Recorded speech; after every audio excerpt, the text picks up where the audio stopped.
Tara i le Tire World and Auto Limited. Le ai mau ai so skoi ngā meg ma pau kawa. A ole me Pico City. E ngā le lua li makala alwa ya so le kokong. Le Tire World and Auto Limited e te moai ta wale ma pau tau ngō fie ya New Zealand antoa. Mo fo ise ti mag wheels mo so se tu ai ngā ta wale ma le telo isi au unanga. Warren Fitness i le na ole se fulu tala pia i wha i lo i eina e wha afafonga le Radio Samoa i nei wha abitoa. Talia wins quotes, cue cards ma isi. Wala ulo le Tire World and Auto Limited i le lua fitu tasi tolu o mo pa uta avale po le lua fitu wha tolu lua o mo le whale inisinia.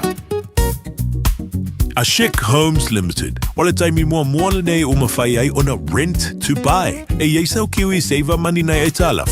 E mawhai ona mātou fisoswani. O le finance e mawhai ona amata mai i le 5% le deposit. Whaatau sao mai i lātou e whausia whale. Whaingo fie mawave. Ashik Homes Limited. Whafso tai mai loa Shemaima i le olua tasi lua fitu o valuli maiva. Olua tasi lua fitu o valuli maiva. Ashik Homes Limited. Amata ile aso mo se tae au manuia. Awane e misia whapitoa a le Moda Furniture, a le Samsung S26 Ultra, lua lima tā lailwa yaso, mawal TV fitu lima inisi, sawar ma le PlayStation 5, ile na le lua lima tā lailwa yaso, a whaia te whailoa i le Moda Furniture o le Radio Samoa, na mawai le nei whaasalaunga, o le a mawai sa ngā lofa. Le Moda Furniture, tuatu si tolu lua Sales Yard Road o tau. Te tala ibal tae awa ngai le afo le lima, aso ma fua le asfarele, aso na imale aso sa, se fulu anga ile afo le fa. Taraflava o David Tua le nei, olo e whaafonga mai pēi le Radio Samoa, tasi lima i watolu a mo, Samoa i amanuia lau whaafonga ma lau whaasausaunga.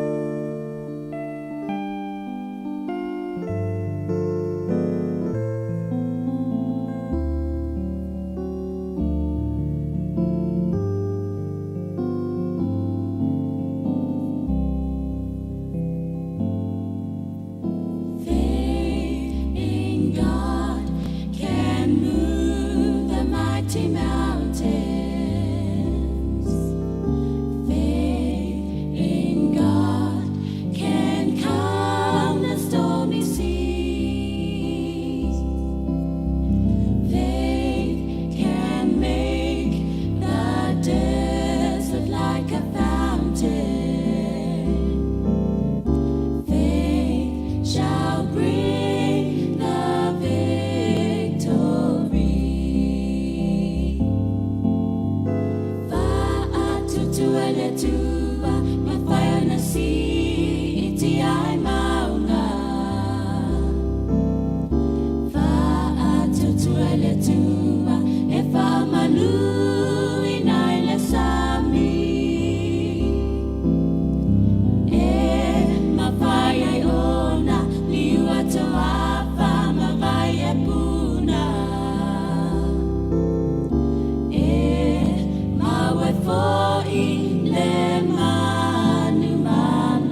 na ole Radio Samoa se furulima iwa toru a mo e tautuaina o e ilaungangana fitua so le vai aso.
te wala watu I le tua, o le li lava na te whaolaina mai au.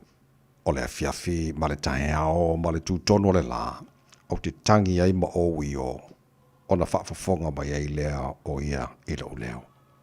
Ie tu ina atu le li o mea te popole vale ai, o ia lava na te tausia oe, na te le tu una e whaapabau, lea meo tonu ia whaanga e tia. Mātou wala usu fōre nei tai au fau, tai au singsengi, ma le tai au manino, o le aso fau e au mai, ua whaoso fia moe ngā ruanga o le loto fia vi ma whaafitai I ante oe, a wā e le ai lava se tasi mātou te mauai le ola, a mai se fō o le aso fau, ua nao o lava.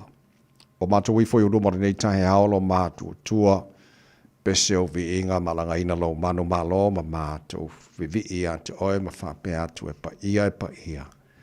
Pa ia lava oe le atua o au. Le atua siri ese maramatau tia.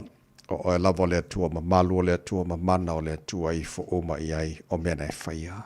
E le ai lava ma se etusa ma oe. O lo walofa ma lo wha maoni ma lo wanga le leilo mātu atua. E tu mau lava e o ngata anga o mea o malava. Oe o le tua e soifua mai lava le vavau e o le whavavau. O le tua lava oe na e vi ingo le manu o le tua oe. Pulpuru le matango fi. Ta mawhaftai tele lau me alo whole o le whaua mātua maua. Le nei tangi ao. Lo alofa o le whaua mamori ma te mai le wholau ngā le atano. E whaapopol nea so whauda lato soifua mo le mātua ne yola. Mātua o lia ili nei astrofi waiva ia so aparila. Mātua wholau ngā le nei tau sanga. Ya o le mātou malanga o nei aso lo mātou tua, ua mātou tu inatio o ao whaamone mole, se e tau tai mai le mātou wholaunga o whai nei. Maruia whai wala whengai ma le tano, e le nei fo asa whau e a mai, mātou te mana tua pele atano pele sa mōre mātou te talo I uina mātou le nofo I atano mamau, e le ma whai lavona ngalo sa mōre mātou te talo whaamunia le tano. Maruia te tai o sa mōa, maruia na I o mātou tangata uma, sa mōa whapenane lala ma le pāpa awa iso se tafa. O le nei ke lope, whamuria fōre nei atano o New Zealand o māturo nofo mā mo wai, I o le nā fōre te talo, mo atano umal nei lalo langi. Māturo talo lo māturo tua, mara tua la tau fia aima fia feinu, so se vāenga o le nei lalo langi lo māturo tua, whamanatu I la tau, o e lavo le tua e malia I manao, e mele lei o malava. le si foi o ai ngola tunu o al fai mai fa no anga nei tai au malanga le fa tu au ia malioti o motu si ai maftanga ma fa na mai ai nga wo mai masani ma tu talo lo fi le mo moronga fa mai se fa ma fa na fa nai i la to ele nga lo tapo inga tu mai mo panga na matu matua tu asin sino na tunu i malu monta malawra ne yaso te to ro ina la to le ma fa na fa no lo fa foi sia per la to si fu la le tino sili la va nganga me o mala fa matu faia le nei aso fa wa mai lo matu faia mal faia mal fa maoni mai faia ina ia foi atu vi inga ia te oi ai tu mau pe lo matu fa ta ba fa mlia mai to tua ara vai sa mo ne ia so ato matu wala matu val au ne me malava ala swa fa malo Yesu ki bisolo matu ri mo matu fa ala amen.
Oliver ingo le tua langina elava peselo tala bo de kada sia beretisi mai fangatongo America Samoa le tautua mo Oliver Samoa for lima e watolu a mo ua tatonu ia le tula e ono.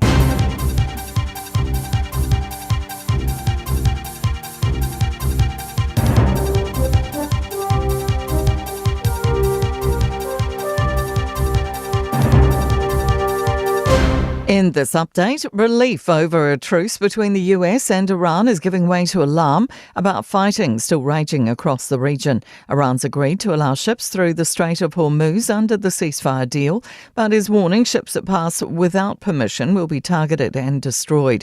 It's also struck Gulf neighbours' oil facilities. Meanwhile, Israel's launched its biggest attacks yet on Lebanon, reportedly killing more than 100 people in what it says were strikes on more than 100 Hezbollah command centres. Israeli Prime Minister Benjamin Netanyahu says the ceasefire deal doesn't extend to the Lebanon conflict.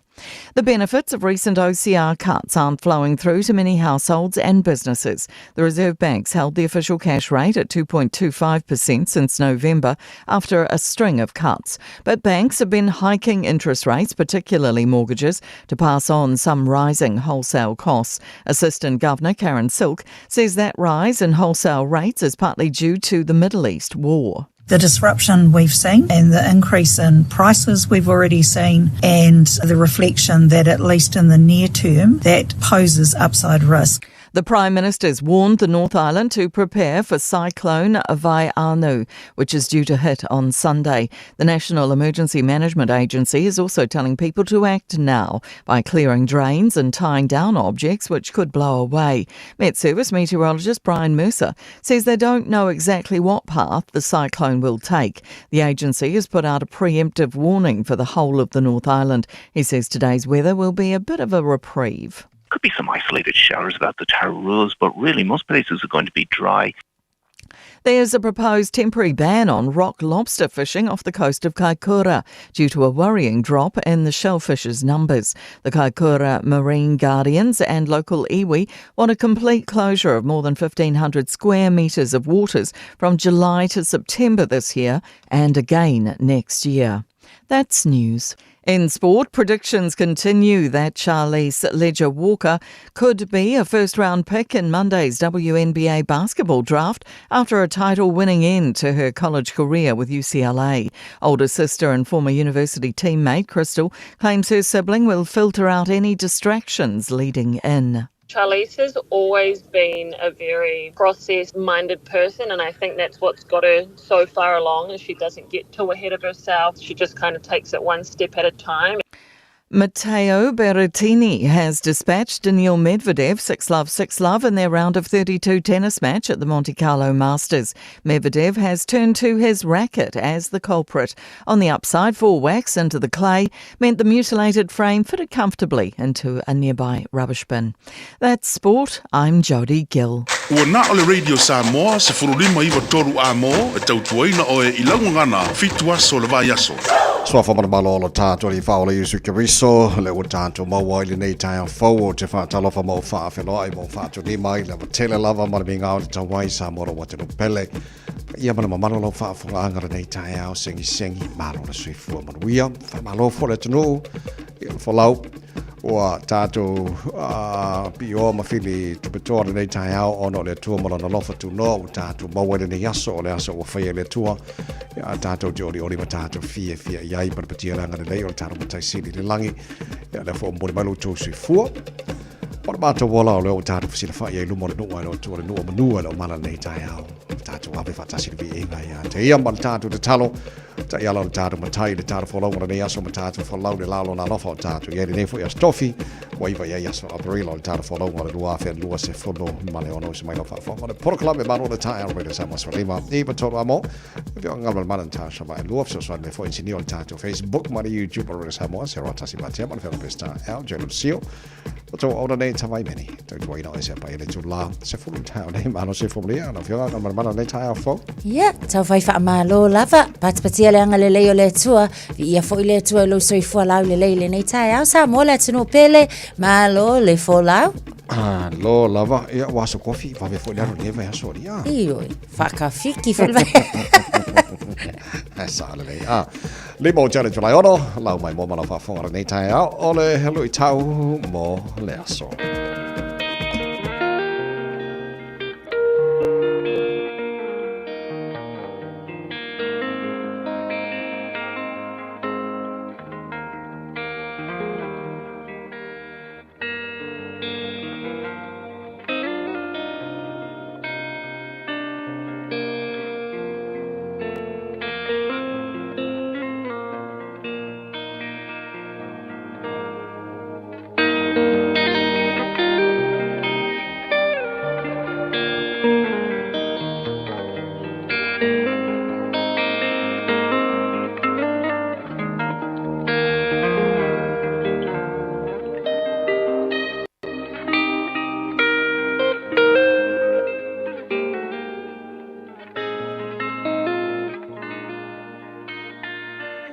Lui tau mo le aso.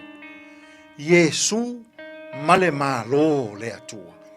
Jesus and the kingdom of God. Ma tayo, mata upu e lima, a olona foi upu e iwa. Amu ia e whaatupuina le file mo. A wā e taua i lato, o a ta lii o le atua. Yesu male malo le atua. Jesus and the kingdom of God. Amu ia e whaatupuina le file mu. A wā e taua i lato, o a ta lii o le atua. O le isi le nei, o i tu a inga o langa mo'omia. E mana o Yesu, ia ola ai le tangata whaatua-tua, ua i totonu o le malo o le atua. Ia i loa e le tangata whaatua-tua, ona whaatupuina le file mo. Ua vāvā o le lalolangi i nei o na pō. O taua ma whewai vai a inga. O tā i tai o malo te tele o le lalolangi. Po ai e mia le pule, le malosi, ma le tamao a inga. O na whetau wai lea, e sa ili, po ai e malosi. E sa ili, po ai o iai le pule. E sa ili, po ai o iai le mamalu, ma le whaayaina. A o lea ua whetalai manino Yesu. Amu ia e whaatupuina le file mu. A wā e taua i lato. O a talii o lea tua. O le fina ngalo manino lea o lea o Yesu. Ia i loa e le tangata whaatuatua. O na whaatupu le file mu. Ia i loa e le tangata whaatuatua. O na ola i se sio manga. O iai le file mu. Sa moai. E mana o Yesu. Ia tātou mauaina lona file mu. I to tonu o lau whainga malo. I to tonu o lau nuu malou i tū malo. I to tonu o lau tāpua inga. Lou a inga. Malou fale whainga luenga. O le ola wha maualunga. Ma le ola tusi lima. O mea ia wana wha tupu taua ma whewai a inga. O le ola tau i masui. Ma le ola tau whaaleanga. O nisi ia o mea ua le maua ai se fi le mu o le lalolangi. O le ola mana o tele. Ma le ola fia pule, ola fia mamalu, ola wha sausiri. O nisi ia o mea, ua na talepe le ola fi le mu o le lalolangi. A o le tangata ua wha atua i le atua. Ua ola i totonu o le malo o le atua. E mana o Yesu, ia avea i tātou, matangata e wha atupu le fi le mu. Ona ta ua lea o i tātou, o a ta lii o le atua. Sa moai, e ilongo fie a le a ta lii o le atua. Na te wha atupu le fi le mu. E ono sai. E wha pale. E loto maulalo. E loto wha maangalo. Sa moai, ile nei fo iaso. Ae a pe a sei e wha atupu ia, se file mu, i totonu o lou loto. Ona maua lea, e lou a inga. Maua lea e sa moa, le file mu pa ia o le atua. Amu ia e wha atupuina le file mu, a wā e taua i lato, o a ta lii o le atua. Tātou te tālu. Whawhetai le atua. E taua i mātou o lau whānau, pe ao mātou whaatupuina le file mu. Whesoasoani maia i a Samoa, ia maua e I mātou uma, le fi le mūpa ia o la ua fio. Tātou ma la ua fio I fe au mga ruenga o lene Iaso, e manu ia ai mea uma. Lou lava suafa Iesu lo mātou alii, ma lo mātou whaola, ua mātou tatalo atua I nei. Amen.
lo wali e mai na pese ale fakasa vini folk ina was fulona mala fa meno telo wata ane le tu lai ono na meno tona fanga sala folio tara musika so fe filo yo ta fa fe o fa mara sa ona telo na lu tu te manga wenga o le foi a stofi to kwa tara fitu le ta nei fa no mai so temi o tara bo kala me areto o le ola o ta to malu o ta fa nga na Tapen mai deso ya pasta la fa copa wana ne foi tai au fo. Today in history data by Bonimena Tupula Swibo Aprila ele telo to sanga vai ole tai na na fitu ele tai ne mo fa pongo telefone ngal projani pa ta fitu por kala bena ma tai tatu tai mo bon tatu report mai no ole awala.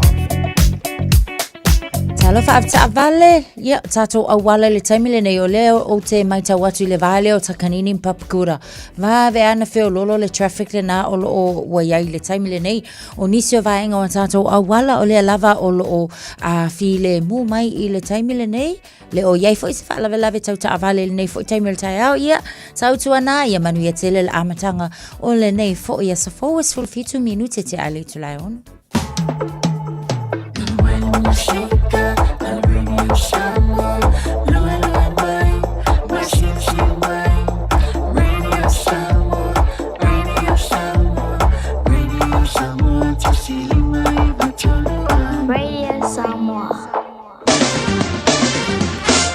Tato le potia mata mai no wala le foi tai au fo tama ki makaura au kilani no fanga le fa salanga radio Samoa o lo o ia ilapta inga mo matangi malolosi mo tato au kilani o leo te tilo atu lua se fulma lua I tula mai le tasi le vaveao nei le tai au se ia pa ia se fulu tasi le po le sa so fulua now Aprila so o taimi a toa leo lo ia strong wind watch mo au kilani ia pei on lapta ia la vai tau o le o afianga I o tatou cyclone vaiano ia le teltonunga e ono pa ia le tui matu o le motu matu I le sa aso fulua now Aprila so te rola le ia la ia lapta inga lo tui na mai ia mo tatou e le no fouto nei vaenga I o le tasina nga tatou po kala foi mal tu radio Samoa longo pueri lo to po yemo to malu to lango yai au kilani le so fulimo lo il malulu ele nei va ngona tai we ngona tau fa mo wina mo au kilani fa so na au lagere le foi ia le tau I nisio time le so los futolo mo ngona vela fa mo wina mo au kilani ele nei stofi tai ape au lia la fa so foi na au lang le le tau los fut fa mo ngona vela fa mo wina mo au kilani ele aso tai fa so na au po timo telo ba ngo au kilani le sto na ing mabafati munga le tero vaenga au kilani le sa papena fo ona mabafati munga le so fuar ba se fo ti munga le so lua ma le so lulu ora na vai so lumana yato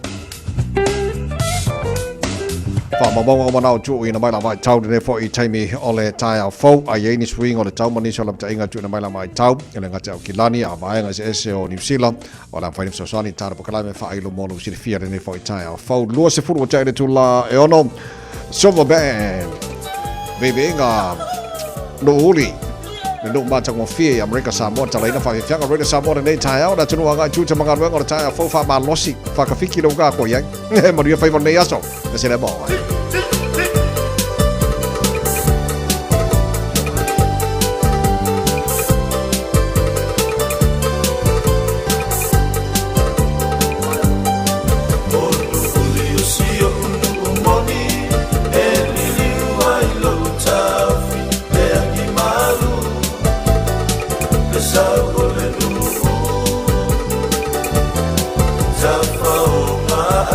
Matama, iluwa le mo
silua talofa lo su fala wa tele July ono por kala me malu al time radio Samoa for lima ma tolo amo abuna jo fala longa Enterprise Motor Group in Manu Kaufa pena foi Arrow Memorials la no fa talo foi paga o malava eu fa felo in fa talo for mai nei foi tai fo longa ta to Facebook mari YouTube radio Samoa kia ora from Tamaki Makoto do fanga leo fa salama ale radio Samoa this yo no fa fonga longa ta to wala leo Samoa FM 106.1 malo se for Maria nei tai hao ala woki ane ko ki afarfiku i Samoa le afale ngo ya ka ko New Zealand o si au le safate tele na fe ngal man foringa mai le o minoi lunga pe minoi dalo la tu mawa tu langa sai o le tulanga le na o yai wai wi lava fo ina pe ona yai le tulanga le nei fo vai tau i le alwi lunga le tau le pensini i o le tau le swa o le ngata fo na o so se o lo o lo yai a o le lava wa fa amauti no mai i le fo ia la to ta yala policy o lo ia lava policy lava foi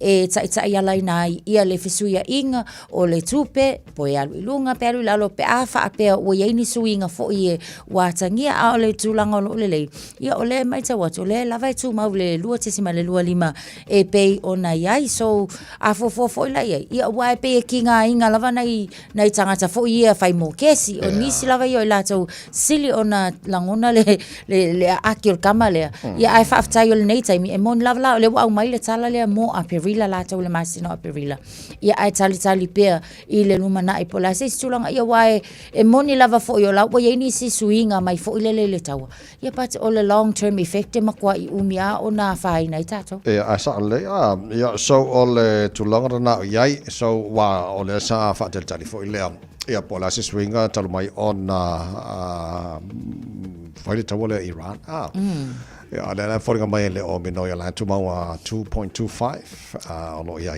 so la tara fa tali wa e fo le si swing up fa tata fa vai stem luma tu na na pe na fa ni mai ele ko vana le Reserve Bank di Sila e le so na nafi tara fia mo langa le sa e pitonu o ke lani le sa lapta ia mo le fa puno le swa vai ata mafa ya le pe o nafi le na avese na ile fo ia tu la mana yo tala le leile mo tato e me sai nei vaenga ia e Hillsborough, Mount Roscoe, Royal Oak and Three Kings ia o le sai ele vaenga fo ngale ia fa puna le leile vai o le i fa ngaina ia o le ala na fa le ngaina fo i le warning na nafi po le tala se fulu ia ma lo fo ile no sai le atu no e me sai va fo ni se o tato o lo ia o lo ala ia vaenga o le atu no ia fa ia luan tala no po kala mela matanga va yaso cyclone Maila and Vaianu o te lo le na vatu nei talo le tau o Vaianu le cyclone Vaianu le yel te jununga o streami o le fai unga va yaso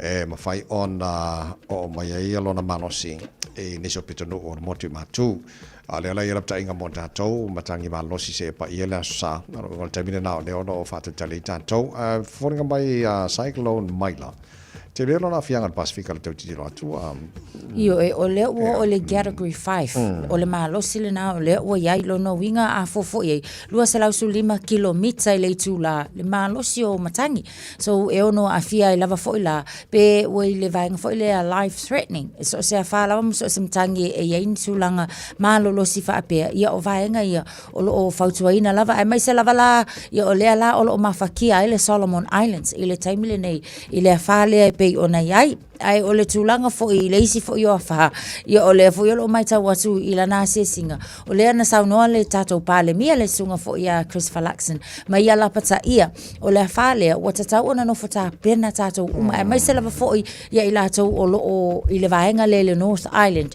ona e pe yo i ole o anga tonu ia ile fa le ile asusa pe le lo fo le li lo na winga e ta onga kapenga kaimilenge stock up ola na yele na fa mamafa lona winga tanga i afa ye sila fia ele saunga le mule vaenga wa kaunga nga ese yo lesi fa kau o mea ai o mea ta umafa o vainu ia mauti noa e lava uma ma ia ta pena ia ia o se tulanga le lei fo ile ma o le wa fa manatu fai mai au wa lava ko sala mo fo wa kwai yo too late maybe too late sa le ale mai ale maru tai on na fili tai nes fulu no tilo mo vai o lo il sanga par mio pakistani il presidente o America batu se silua vai aso se e fa wau negotiations ro fai a Pakistani mal telo ise tunu o Middle East o lo ngarulu e fai a sota inga malienga Marmano America tulanga lo ye nil tawa Iran so safa te tarilas frulua na nafi ya wal terminal len fa mai president America Donald Trump le usta ia Iran ni so ta bainga tu na tu tala le Strait of Hormuz ia makwai pom kwa umai so mai la le fotuanga pandemia Pakistani mai se lo vai aso se fa wa negotiations fa te tari lo le por altani pe tari lo vai aso ia pe fa wa pe le tulanga deadline to Donald Trump ya Iran so for nga mai olen tari le lo vai aso pe la ne so good news or tari lo vai aso ya ma fa so mai te tala mai ni si o va mo taimi nei o le tala le leile na mo tatou le nei fo taimi talo sia ia alu le lua vai aso le a ia ni seisi fenga nga fo ile ona lo tau tuli mata ia umane le lua vai aso o ia se manatu fo ile ia fa amuta lo makwa fa amuka mo ilo male tawa le male fa umi pat o le wa manga ia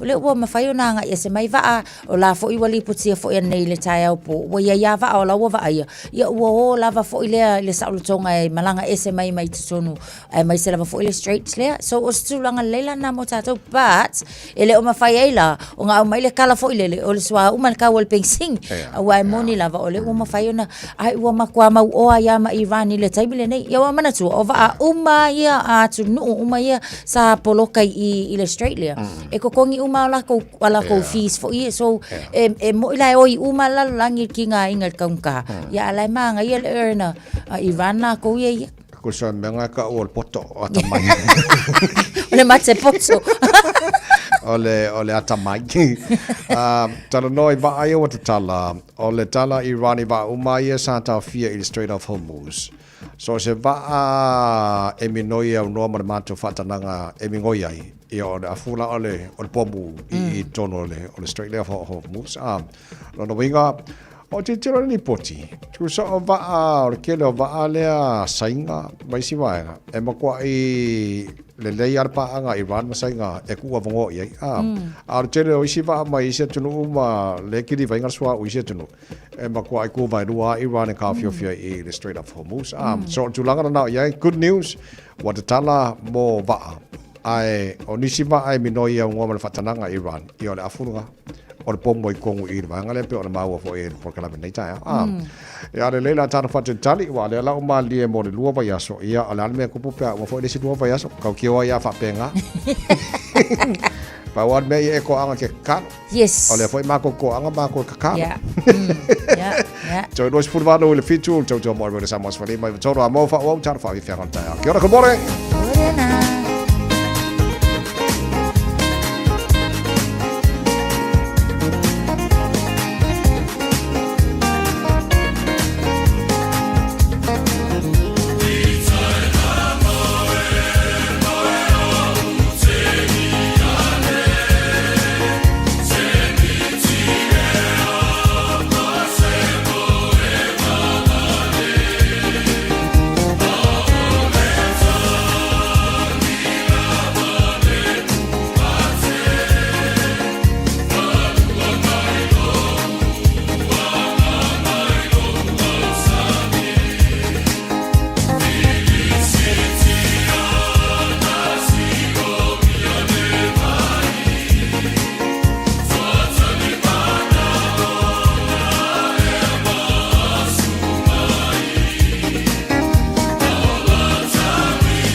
fonga le neo Samoa, le Radio Samoa.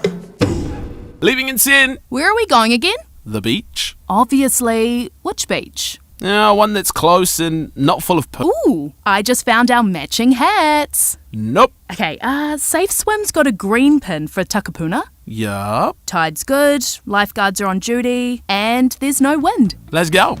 Water quality, tides, lifeguards, weather. All pretty good reasons to check Safe Swim. Visit safeswim.org.nz or download the app today. Thanks to Auckland Council. Sa penang whanau malawai nga atua, mo se sa whao nga winga ese le Auckland Zoo. E whetau le lei maltuanga wa o ngal whanau ya aperila. Whaalongolongo I whaatal noa ngal autau simanu. Matamata la lata I Leona, Taika, mai simanu mai Afrika, Australia, e ova hatu malutol wafe manu mai so se tuo la lang. Le Auckland Zoo. Whaata whauta mai timale ainga, o se ausere tumui fia fianga. Tuatusi, Motions Road, Western Springs, Aukilani. Le Aro Memorials le awonanga wa ovantu ma le tolu se folu tausanga o tautua mo o e malawainga o maafa amaratu e ngau sia I le maamora e pito siliona le lei. E mawhaiona lafo le maafa amaratu I Samoa. E tolu la e mawhaiona e asiasi a I e whai e lau filifilinga ma ngele manukau mani ulen. Pe e te tanga iane le aromemorials.co.nz. Morisi whamtalanga wala au le lua fitu ono fitu valu fitu fitu. Lua fitu ono fitu valu fitu fitu. Le Aro Memorials, ma whamaratu I se tautongo fie e ngā osi ma le whaamaoni mo e pele I a te oe. Aukilani Saute, o sa ili se sa mo oe malo ai, o le Enterprise Motor Group manukau o lau whale ta wale wha moe moina. I tere ta wale matango fie filfili mai ai, tele le fisosoani o lau whai ngā luenga mo oe, mo se ta wale talafia ngai, su mai I le 5 Grey South Road I nei manukau. Asias fo I le upenga ta whailangi enterprisecars.co.nz, pe wala au mai I le oval selau, 5 lua tolu wha. Enterprise Motor Group manukau, sa ili, filifili, ma ave loa lau tawa. Tō luas patasi miro tolo tōru tālo le tūlai fit tūle porkalame malo le tāra rei de Samoas whalima I watolu a mō, sunga ia ane Lucy Miller o le ua mawal whaamurianga. A wharore fitu, ia na matule o tāra whaamurianga o aswhana o reni fwoi tai au fau. Au e manise fia tūina mai tāra whaamurianga aswhana, mana ia la leo wawe mai le whaamurianga ane Lucy nei tai au. Mga ia nga. I'm finding send my name taimi email on at radiosamoa.co.nz, lungo le Facebook, ma le YouTube, Radio Samoa. A wharore fiku. O sorba ga ko. Tara pamia ko asfana o ne foi tai afo. E no tenen tantana no ile tongo tal pensini mo valele fuel mo valele ka vale fio e lungo o le awala. Alo titi lotu. E o foi life theories. Tato le masena e po e va foi theories na ku I o I Devonport mai si va nga foi dele. Sole. O le foi la fa ki foi ala to wa fa nga malanga. I ono tu langa diswa. Wa. O tato va ale masano na nga ia tu I tai wai hiki a pe o nisi na tu langa le wo mai tau tu foi ai. O lava foi fa nga malanga a va ia o le wo mai tau tu taimile. O fa ti foi nisi o la to fa nga malanga. Ina ia tau mafai lava foi le kau fa pa lengi mai. Ia le kau nga ka o le swa o le wa ia foi ia wa mana tu foi o le kiso e fa nga foi ia mai se lava foi ia fio va ala to. O le wo mako ia lu ilunga tau taso o le ala wa mai tau atu ai. Full 360 foi le ia la tau fa nga malanga o le wa fa ITT ia ona o le tulanga lava tau so ani foi le malu la tu. Paula le meta wa ka ko la ia fa malanga ku foi le anga au kilani ma port ese anga I le fa tu le ma sanio na fa nga ina vai. O le siaki lava foi. Ia mauki ngoa, we are on top of everything. Ia loa le ma mauti noa. E le ma I mawal pensingi e koe alua koe o. Alua koe le o whaatau no ina whai ngā malanga. I le taimi sa tau na malanga so e tā wala le. Video ofisa o vaa ia masiaki o ai tau la foi o na maua ilunga o peng tawhailangi. Se lau pasene whamanatu nei foi tai au fau. Toes furuiva e le fitu a mai a whaafihanga mai la whai pasene whaiva. Laisia tātou repoti mai runga na wala tūna toi leo tātou malu o tātou whalenganga. Reto, leo nei tai au, mai le sunga e pasta la whaile kopa. Malo se fua.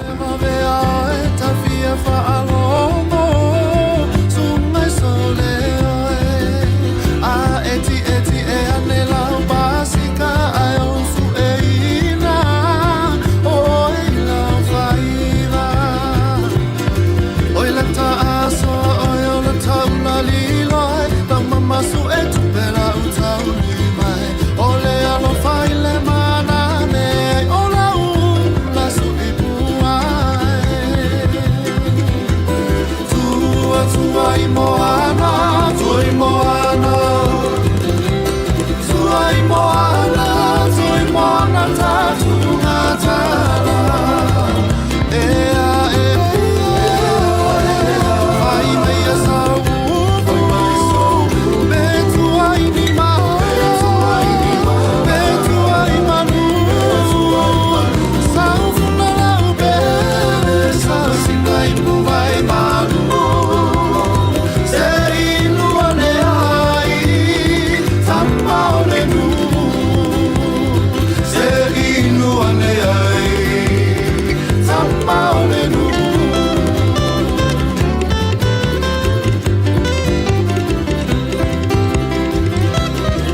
Tato troia siasi lunga tato awala avita avale lo mai tau watu I le vaenga le anga I mai mangele aluane I George Bond Memorial anga I mai il malava ale le mai tau watu faisi a tele vave na pisi I le nei foi taimi o le tai au a lunga tato state highways fulono na le paule vaenga lo mai tau watu le wa mata foi ona pisi ane ia o ina le vaenga le na Western Springs o le lo mai tau watu ia ile approach atu foi le malanga ia tu nga le Great North Road ia pe ona nai wa amata ona tele vave le pisi taimi le nei au lunga lava foi il tato Northern Motorway o lo mai tau watu taimi nei o le nai feo lolo tato I le nei foi I taimi leis fa lava lava tau ta vale fa pena foi le anga I mai saute on State Highway 1 o le nai feo lolo ai kilia le foi tato traffic il taimi le nei ma nui a tele le tai au ta vale to su 5 minutes on tale o le fit Talofa, we're the Katinas, and you're listening to Radio Samoa on 1593 AM. Bread of life sent down from glory. Many things you were on earth, a holy king, a carpenter. But you are the living word, say it now. Come on.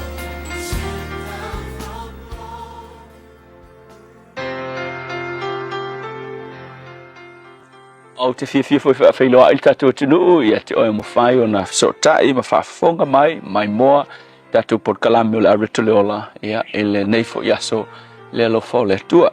Mai tusia mātai o no whai upe tolu full tolu se tasi o sauno anga I longa Yesu e whapea a ia outou mua isa ili le malo le tua malana miutonu o na whaopopo atu lea o ia mea uma ia te outou. A le upu mo o le aso le nei ia sao lau whaatulangana. Wailo ele aise tasio I tātou ele fia manuia I le holanga le nei le tino. Mafuanga le tātou te matua ngā lulue ai ia malosi yaso taitasi. Peitai, e ia isi teimi e ke fiu e ngalue e umai whaapi e ngā ngao le mea. E fiu e kau whaapukupuku ngi mea umalo teimi e ke alu e ngalue. Ai umai fonga e leo anga I lunga e leo ke leangi me maua tusipa ia e tupu so o yo le mele na ile no ule nei o Israel o le mafua anga pe va ai le mafua anga o le mele ua se le me ave iai le whaamua mua tangata ua lato o ese mai le source po o le puna o whaamanu yanga o le atua soifua le tusia mika ai whaitau le mta upo ono o lo iai a whaita unga kupu fo ile no ule taimi lea i ele mele o le fiu e ngā lulue ai umai fonga e makikiva o ngai le mafuanga ua se le whaatulangana ma le whaamua e il kala perfecta fai mai e te ai le maona fai upa sulfasi o le sfuruono le mika ono e ke fiu e ai ke le maonga e ke fiu e whaaputu e le kelengi mea pe ai ngi mea me ki whaapukua e te lulu saito ai te le sele ina saito e te soli olive ai te le uu ilona suau e te ngaosi le suavine efe mai ai te le inu ilona waina o le mafua anga ua latou sa ili atu ua latou le sa ili atu I le atua ai ua ese le mea e ave iai lo latu whaamua. So le fesili whai la mo oe e a mai oe e leo whapena oe le taimina nei. Ua e fiu e ngalue, fiu e makua whapuku ai umai whalawa pe o le mea pe ke makiwa. O le rui la mo oe le aso le nei. To e siaki le mea le ngā e ave iai lau whaamua. Siaki le whaatulangana o lo ainga. E sa olo le whaatulangana o le atua i lo langa ma lo ainga. Se kilo isi mea. Me vele le ua piko i runga le mea kaunga piko i lana. E ile aso ngā lo otali o kongo kuli e ave mo le urupua. E o si o kali isa o la ni sile mo ia e ia upu whaasa mo e le ilo e wheku unga i le. Alu e ave le urupua le ave o e si vai anga whaila ko mea le si anko teisi na e tuana. Ia alu rola o kam. Alu whalangu kari e mai lai kari e. Rame kari e. Aki o le fiafi. Ala mai a le anko le o matuai. Sa fwe mai. Ma li o lo kali ison. Whakoea. Lakua kambalang kanga pepa ururi le ngaraku lakua fwe mai. Paki. O sau ma le pua auru le nga mai lo kamai. Fwe sko mea ai. Fwe me fwe sko mea ai. O le kau make mai la ingwa e fwa rungo le se mea. Le pua auru nga mai lo kamai. Le vea kuro skam. Se me whapala mea ngai. E kala enga. O le ulu pua. E fwe me si mea lo utali. O le pua auru. Sau wa ilunga le mea. E ka kaunga ulalo. O le ulo afoila. E tele tangata i e o langa. O nga e kele me o le ola whapua auru se tulo. Ua piko ilunga le mea kakau. O nga piko ilalo. Ua piko ilalo. Le mea kaung piko ilunga. Ke ilo le mea teonga piko ilunga lo langa. O Yesu. Fai maili whautuanga Yesu. Mua isa iri. Inga. O le whaatulanganga. E mua le tua.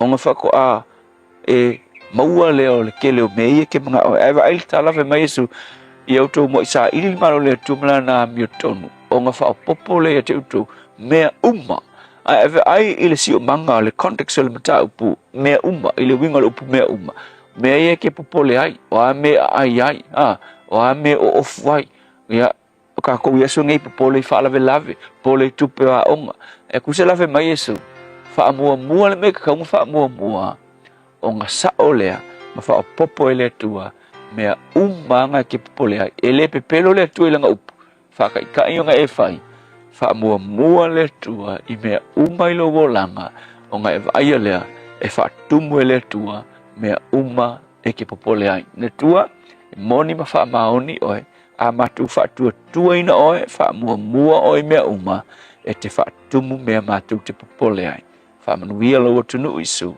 Amen.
Sabari pe luma le pe se fa mai ele porokalame a reto le ola le fo tai a photo to mino to lo to the time le to la fit to la so iva perilo ana beta tupura le so to sanga mapai.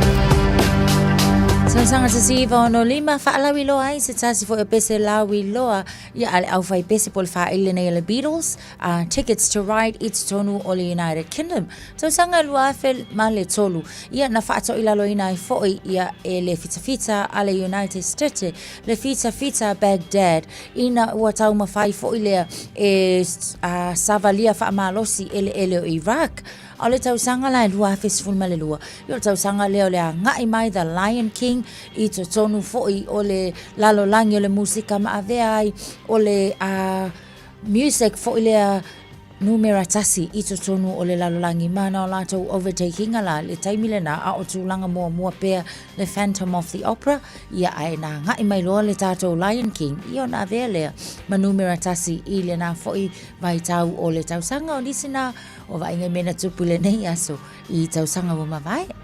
Talo for Samoa on Mr. Cowboy Lenny. Fa for fonga ma mai mo mai pea i le Radio Samoa. Yeehaw!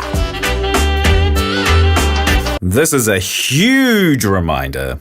Sorry, that was a bit much. This is your big reminder to do that little job of getting your winter immunisations, including flu, booked in now. They're available through bookmyvaccine.nz or your healthcare provider. Some things look like they've cooled off. Sunburn, your barbecue, hot pies, and burn piles. But only one of them needs water and plenty of it to make sure it's truly done. Burn piles that aren't fully extinguished can reignite weeks after flames are no longer visible, causing 40% of wildfires each year. Don't be fooled. Fire's only controlled once the middle is cold.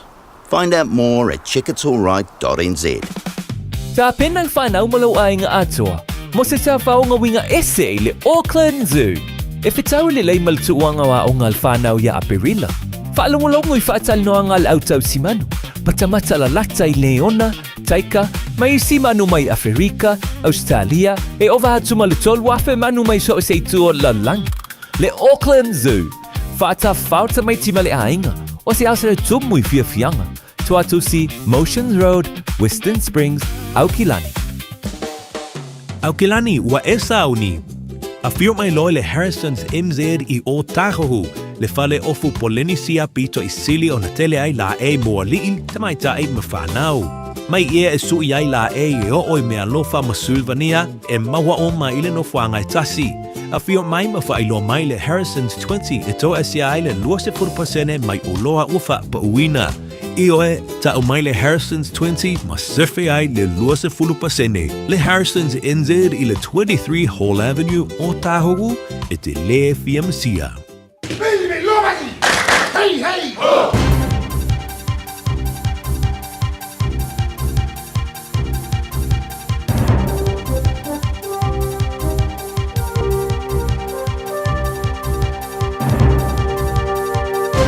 In this update, Israel's making it clear the ceasefire in the Middle East doesn't include the conflict in Lebanon as it carries out its largest wave of airstrikes on the country.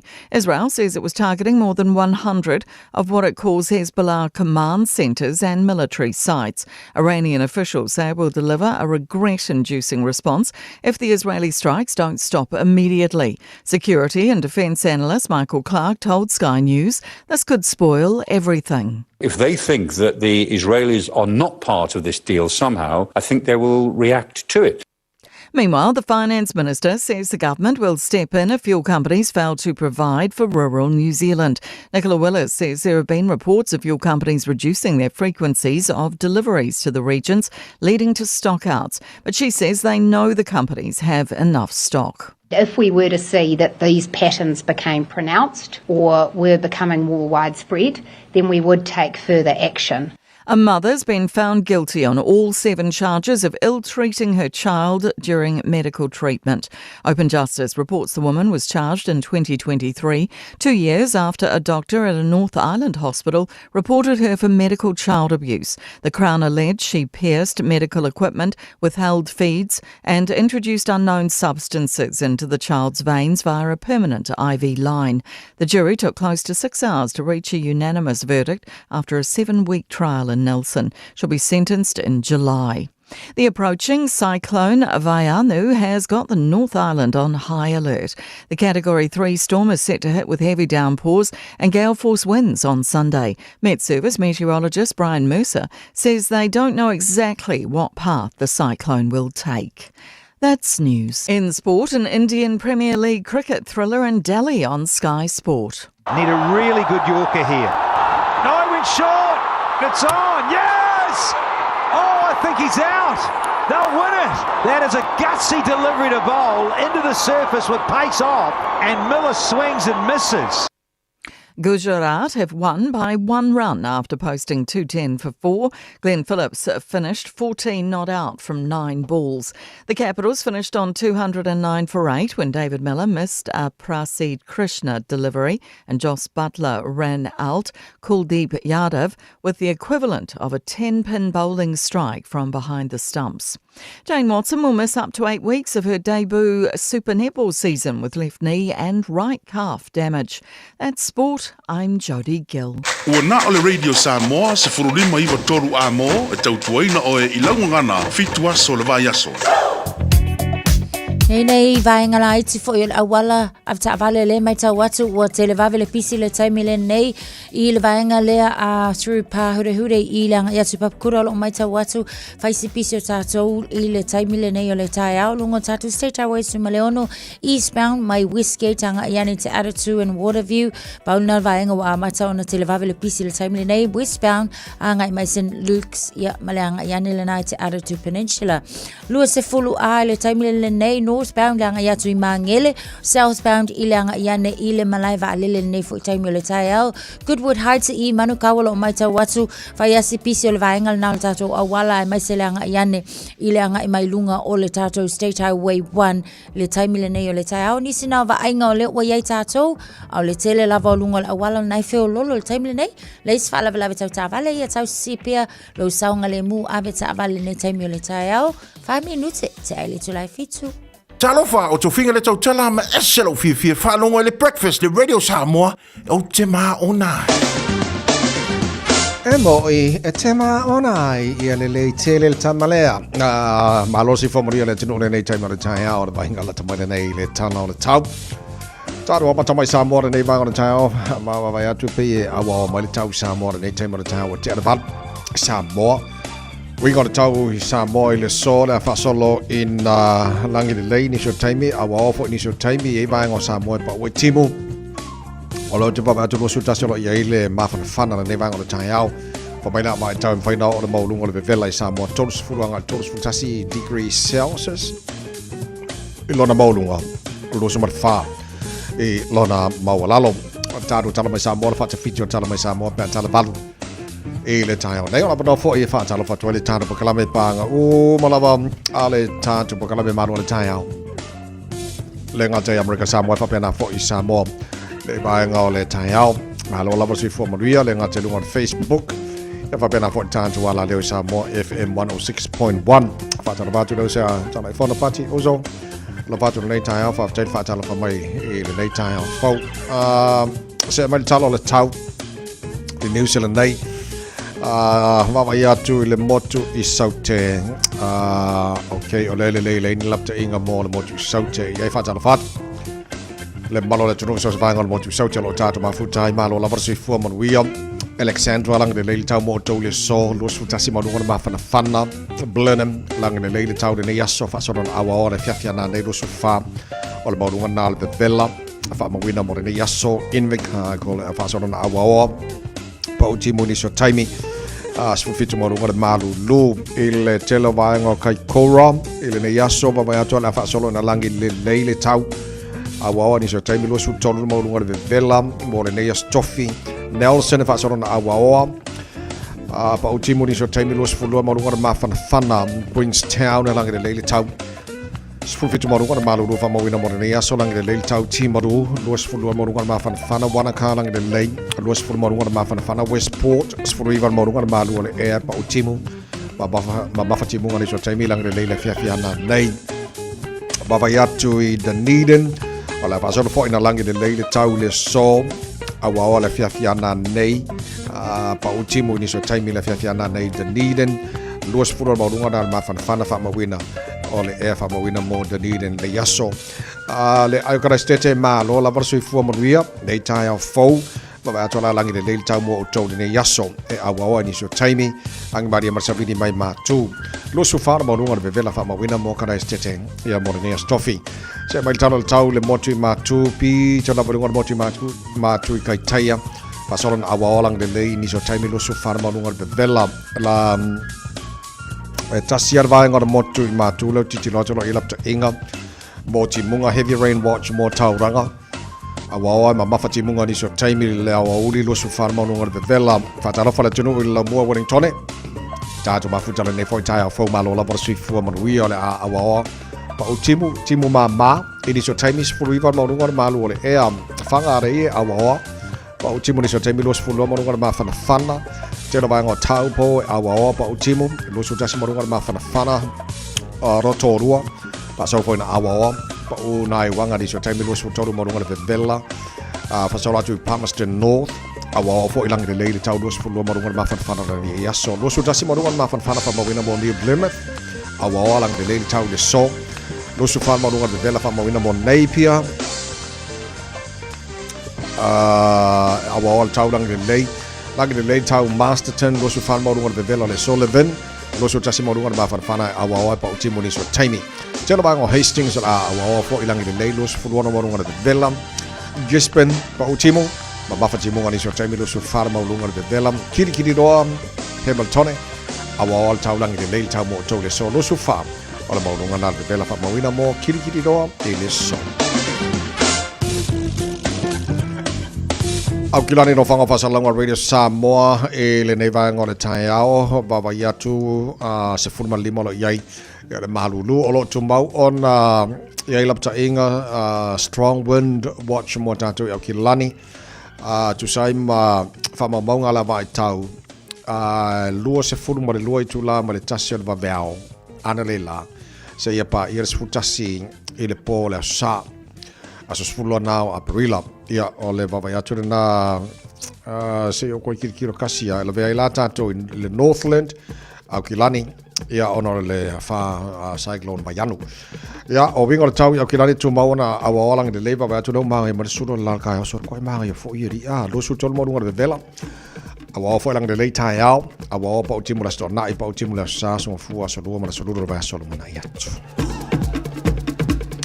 Mabonga o mana lava i tau tūna mai le nei whai taimi o le tai au, le tau tua mora Radio Samoa se whali mai watolu a mo i no o se furu le wate a nei le tū lai fitu e a fo i e maari e lau whanongolongo atu le tau wa leo lo i e nei a ngon mana a e tusa le ala ua pōs mo le taimi le nei tusa e marlua vai aso leo wa i ceasefire agreement ai whamai isa la elu ia le panona vai e pōsa o le piko la ai pōmua o ko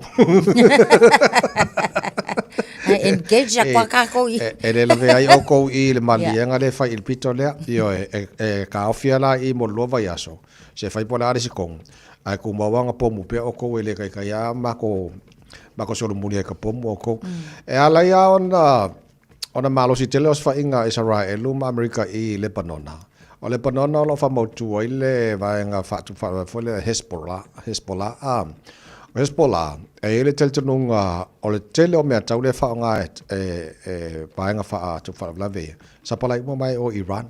O le mea whailanga le alai o inga Amerika mai sara e lo ka pomu Iran. Wa la tau le tuitua i le ave o mea tau. Le whaonga mai o kau le pisa mai Hamas la tau. E al Hezbollah la i o le panona le pe kau o le ae ka pomu a Israel te mine nei. Ya se umala lua va so fa ka le pe la ko fa wo nga pom i o Iran e ma ka ki so ia o fa le fo la vale FSS ai fo le lo manatu o la to fo o i le vainga le va vainga fo i o le lua va ya so le o lo ye a wa la to manatu le ye a fa pe alu lo ai fo la Iran e sa o le fa sala la unga le Israel la to e le o afia ia le vainga le i le fenga inga le lua va ya so a to no e unga ko si ka fo i la Iran ia ma una to a faina i le lua va ya so le o ka malu mai mota yeah. So a bit of good news in late time o le wa mali president of America bo le lua vai aso wa na aveltor sanga al palemio o Pakistanian nafi ai le China's full deadline na to America o ya Iran aveltor sanga wa tunu umane la nga le lua mo negotiations in Middle East Pakistan o Turkey maisia ya tunu umala lang o lai nga du la tu te e fai mali nga filter na inga i mali nga le la utaria la tu tar sanga na mai ava tilo vai aso se fa wa la to negotiations for yolo fai le la o posa ne mo lo vai aso te tala mai le Strait of Hormuz mo termine nei il te lo va ala fa mai Iran e kakala nga va mo ki fa kanga ngai e kolosile ia le whaonga io le apa walu mea ngai o le vaenga o ngā sami e ofi mai va kong pe o le apa ia po le Strait of Hormuz so se va lai mingo i au noa man whatanga o se longa va green light a Iran kwa mwhainga mingo i mai va ia kele o le va le poloka i le Strait of Hormuz e o lava fo i tangata i tono Iran la tau ia ele o mau tonu fo i o la to manatu pe o ise o la fia fo i lele fa ia la to celebrations ma fia fo i lele fa apea o le to i lalo lea o Amerika ia o nisi o la e fa i longa fisili o la to ma fau ma le ma salonga e ia le kai me e ke ia wo ko o so fa i fo i Amerika la to so o Carlos Siel ngai lua vai aso ia le fo i lele le outcome mo tato mai se la tu sa le esa o le interpretation na Iran in o famaya el presidente of America Donald Trump le wata yellow to sangan tu ina mai ala te tai o tunu al Middle East le ala le ole lo mai ya ko wa le ar fuluang a filia o di sa ka Ya, le ala wa malia tu nei mo lo va so fa mai le Iran. Ya, wa malo la ma ko Iran. Ya. E mali foi wan tala no mar suil ta to sa moi e America. Ha wa de so nga kena yo no. E ai winga ol president America foi le feng tao nei lo lang ya to. E fa mai ala nei fa tala nga o si kai mi. E pe fa fe Iran ya ku o ye mine e Donald Trump. Ya tu no foi dele. E kusala nga yo lola nga fil ro pa ya so le. E kusala lo fa mai la e pe ya e pe ka usa o ka fa fe el pe skengi America ma me. Ya ai kako vai e dor ka fa fe o ai ma fakia ko ma ko ngi ne ka ka peng singi de ngi ya tu langa la ya so ai fa fo ma nei ta ma lo ta tano o po la ka lo ma ko ka lo le o ma li mai Donald Trump ya lo pa so no ku wa ya al fisiri foi la ku le mangin ka o la la me ko ma lo va ya so ma lo va ya sare ai e so le ya le lei o nei mea uma e leo ni me tauna fau ia tātou pia whapia o tangata whai tau lau tus pa ia. Ia wa o mea la ai tono tus pa ia. Preach.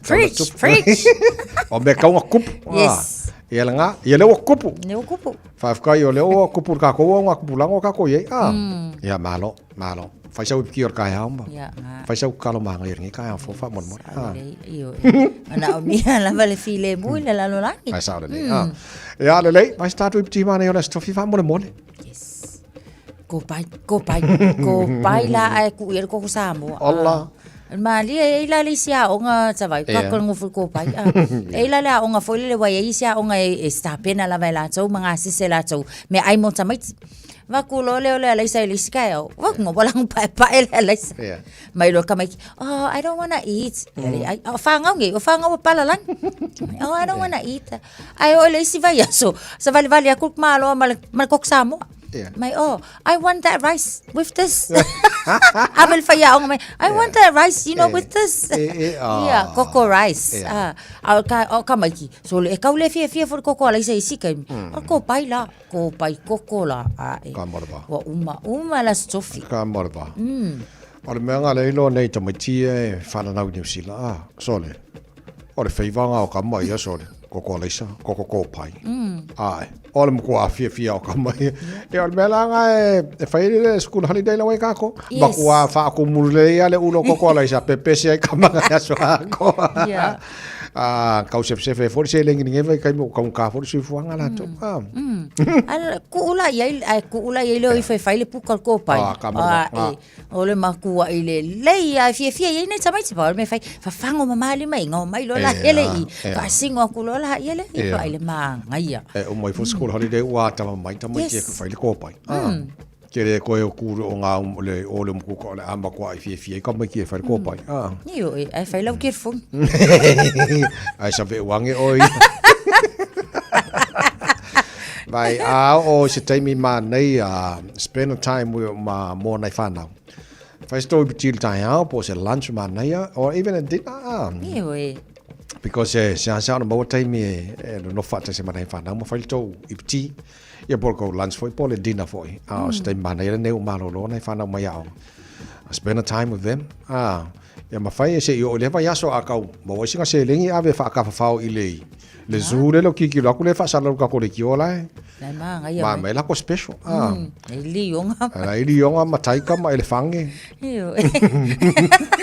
Fa makai ka mai. Yanga. Fa mole.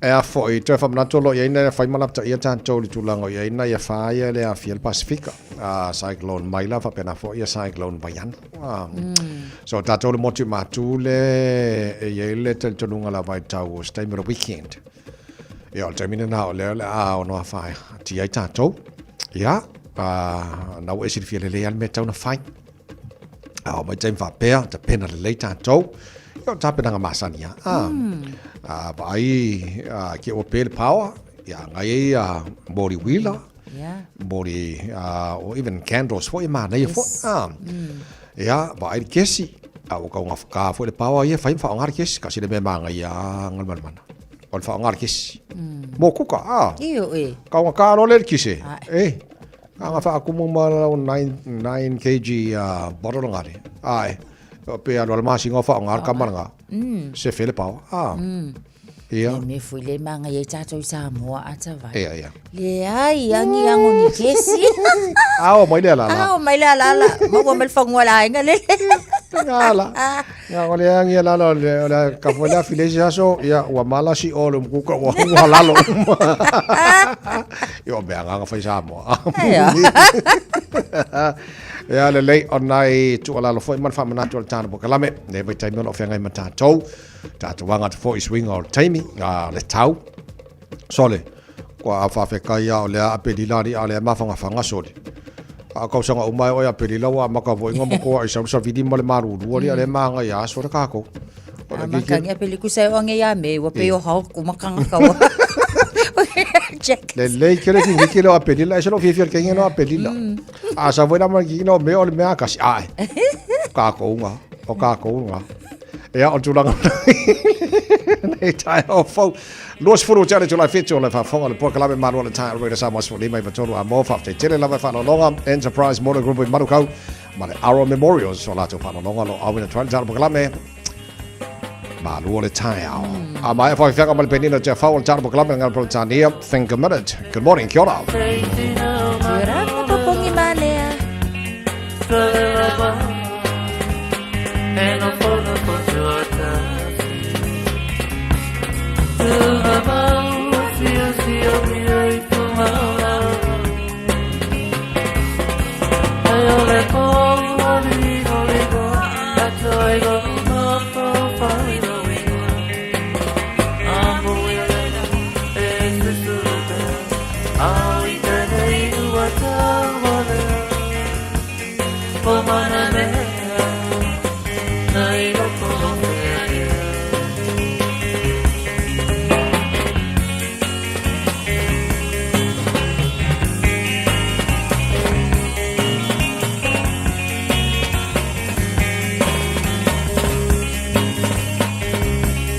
Demasiada wala petanga wala mole ayo pangayo detele tiamo o tafia solo tu mama wasio biai tu mala ole ko oli mo atoyo ma ko fino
Talo falava o a ola pimerana, mau belo li tio, ile Radio Samoa tasili mai vatolu amo. Just think a minute.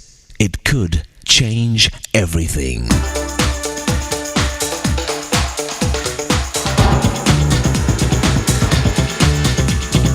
Think a minute. A 4-year-old boy had a neighbor who was an elderly man that had recently lost his wife of many years. One day the little boy saw his neighbor crying, so he walked over to the old man's backyard, climbed up onto his lap, and sat there quietly. When the boy's mother later asked him what he had said to his neighbor, the little boy answered, "Nothing. I just helped him cry." Many of us were taught as children that big boys don't cry, that any show of emotion is being weak. So we admire and respect men who are strong and silent, who are always calm, cool, and collected. But then when our feelings finally do reach the surface, we don't know how to handle them. We feel embarrassed and ashamed or weak because we think if we act like we don't have these feelings, we're being a strong, mature man. But it's the opposite. It actually takes more strength to show your true feelings. We just have to choose whether to do it the healthy way, that tells it like it is, with kindness. So it helps both you and the person you're talking to. Or we can say it in a hurtful, destructive way. So in some cases, it's okay to let it all hang out, as long as we do it in a controlled, constructive way that helps bring a better understanding and closer relationship with others. You know that even Jesus Christ sometimes cried in front of people because of his deep sadness or disappointment? Jesus had no immature, macho image to prove or protect. You see, a real man is strong and tough enough not to be afraid of what others think. Remember, it's only the honest truth that can set you free. So expressing your true feelings is usually the first step to fixing the problem and changing your life for the better. Until you face reality, you can't change it. So why not express your need for Jesus right now and ask him to forgive you for not being more honest and kind to others? Then ask him to help you show your real feelings to your wife, children, and others who are needing that from you. Just think a minute. If you'd like a free CD of our top 40 programs, write to us on the internet at www.thinkaminute.com and catch us tomorrow at this same time when we stop and think a minute.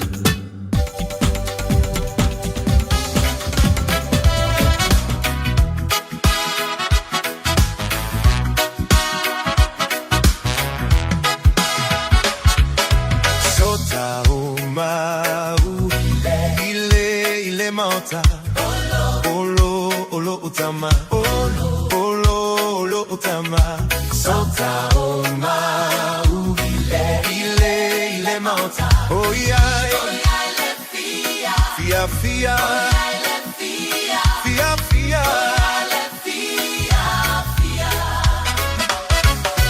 ile meuma, ile mauta, olo utama, olo utama.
Otama, olo utama, sota o mau.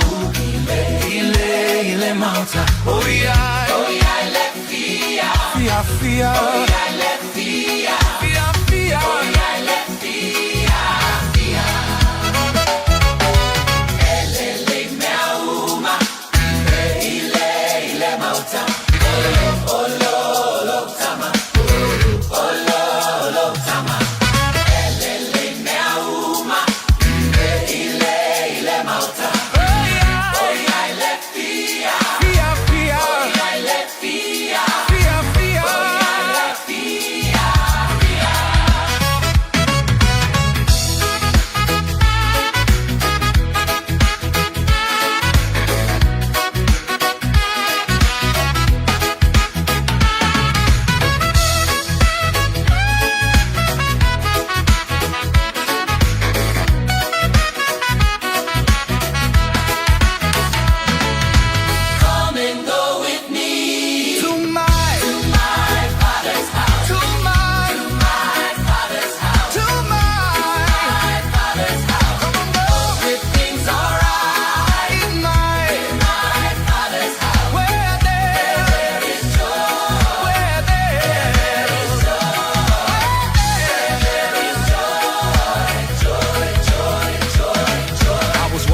Valley, shadows on my back, heart full of questions, faith under attack, bills stack high, friends act strange, storms in my life feel the wind and the rain, but I heard a voice say, child, don't you worry, peace in the middle of the rush and the hurry, door wide open, love never runs out, step through the word, that's what faith's about, prodigal child, but he welcomed me home, put a ring on my hand, said you're never alone, table set heavy with mercy and grace, tears wiped clean when I look at his face. Everything is alright in my Father's house. No more fear, no doubt. We gon' sing it loud. Everything is alright in my Father's house. Grace poured out. Let me hear you shout. Everything's alright in my Father's house. In my Father's house. In my Father's house. Everything's alright in my Father's house. Where there is joy. Where there is joy. Where there is joy. Joy, joy, joy, joy.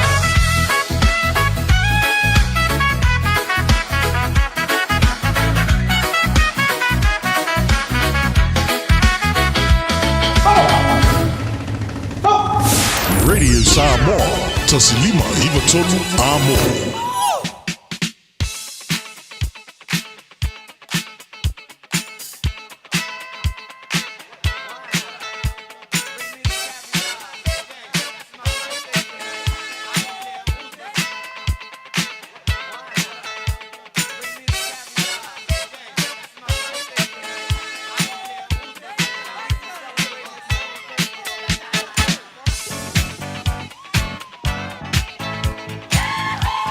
Komna ko swara wala sa tofi de wai vai ya so aperila matalan telefoni mo oi ama fayone fanga ina telefoni ya wa ku kuwa ya la wili tolu fitu tasilima iba tolu lo mo fena no do tato email On air at radiosamoa.co.nz. ama fayone fanga ina mal tato Facebook ma YouTube ro samo wa mana ya tele la vale na pe el ta famni yang alen through my entire wow. Yeah. Ol whaamanuanga nao la ulunga o tato YouTube channel. Whaamanuanga mai a Annalucy Miller 3311. Whaamanuanga mala sa whanau la whawhine a Angel Sua Tautolo. Whaamanuia te lele atua ele atoanga lo tolus fuluono tausanga Angel. Alo whaanga mai o mātua. Whapea Ula Hosea Ella Aiden. Tato telefoni ma lo se fo manuia. Talofa lava lausunga le o tavai. Talofa ma lo se fo. Papia foi le fiunga ya nan mana. Ma lo tautua ma lo le usi. Ia fa murmurita vai o famniango se utama le deita ya. Ja, aber no le mo tina. Ia o le famnianga le nei o le asofana o lona lisa li pi scanne. Lona lisa ia o le aso iwa nei o apelila. wātoa ia i lou sifulu tausaga ia avele viiga ma le faafetai le atua ona o lana tausiga lana puipuiga o lau leoleoga iā te oe ua e aulia mai ai nei tausaga i tele ia e mata'u i le atua o le amataga lea o le poto ava i lou tamā ma lou tinā e fa'alevaleva ai u aso i luga o lenei fogaeleele ia alofa le atua matoe fa'apoponi e siaso fa'apenei e te ola i luga o lenei fogaeleele to'aga i le aʻoga to'aga i le lotu ma le primary ia o alofa'aga na fa'amiaga mai lu uncles australia nephew ia ma lou anti i nei New Zealand ai fa'asitile ia alofa'aga o lou sister o Tenera Scannon lou tamā ia taitu'uga John Scannon ma lou tinā ia Rota Scannon ai fa'asitile ia alofa'aga o lou nana le iluga o telefoni ia o fa'amiaga nano na lisa e manuia lava lou asa fa'anau nei aso ia i leise pati e fai nane nofo ale fale fa'afetai tele tavai magamo le mana ma le avanoa tai ia fo'i lenei taeao fou ia polega mai o tātou fa'amaliaga na le isi fa'amaliaga o luga le emaili fa'apena fo'i luga o le tātou Facebook ma le YouTube a Radio Samoa ko i se kasi lava kakouga tātou na nei taeao ana seto fale moe ma le pese fa'amonia toe le pulega ma le faigavenga Radio Samoa ma le tātou pokalame malu o le taeao to wasa whanau. Ia, nga. Happy birthday. Apa di inga dia tua. Tau sanga, fo ina mo tau. Amen. Tau 2.5. Lepas.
Samoa Tasili mai batolu Amo Radio Samoa. Tasili mai batolu Amo.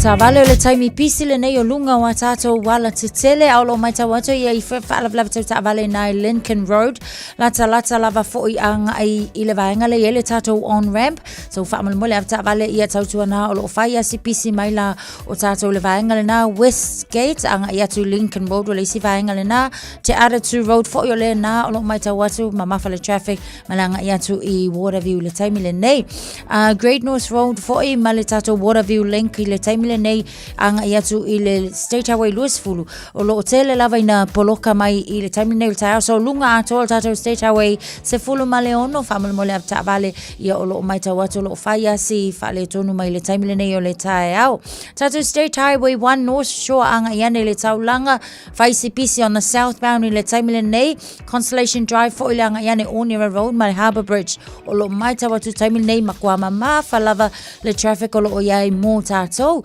o I le tātou anga I mai Saute Southern Motorway anga I mai I le tātou motorway le anga I Saute o le northbound lo mai ta watu I Papakura sawanga I Manukau alu waku I o tahuhu mal whaasolo atu le taulanga whaia si pisi o le tātou vaenga le nā I le taimi le nei o lo mai ta watu lunga le tātou State Highway lua se fulu o lo whaisi pisi o le anga I atu I Manukau le anga I atu I Maangele le taimi le nei whapena fo I la I le vaenga leo anga I atu I Hillsborough le anga I mai Manukau whaia si pisi fo I le taimi le le tai au malai vale le anga I atu I Maangele mal tātou interchange le nā State Highway Louisville nā fo I o lo o mamawhale traffic mō tātou te le lava niso vaenga uma o lungo le tātou au wala mai ta watu le taimi le nei o le kaimi pisi o tātou so ave ta vale ia wha mole tautua nā le sanga le muma ia lava lon sa I lunga le au wala le uto iwa minuta mtale le tu lai valu Radio Samoa Taslima iwa tolu Ama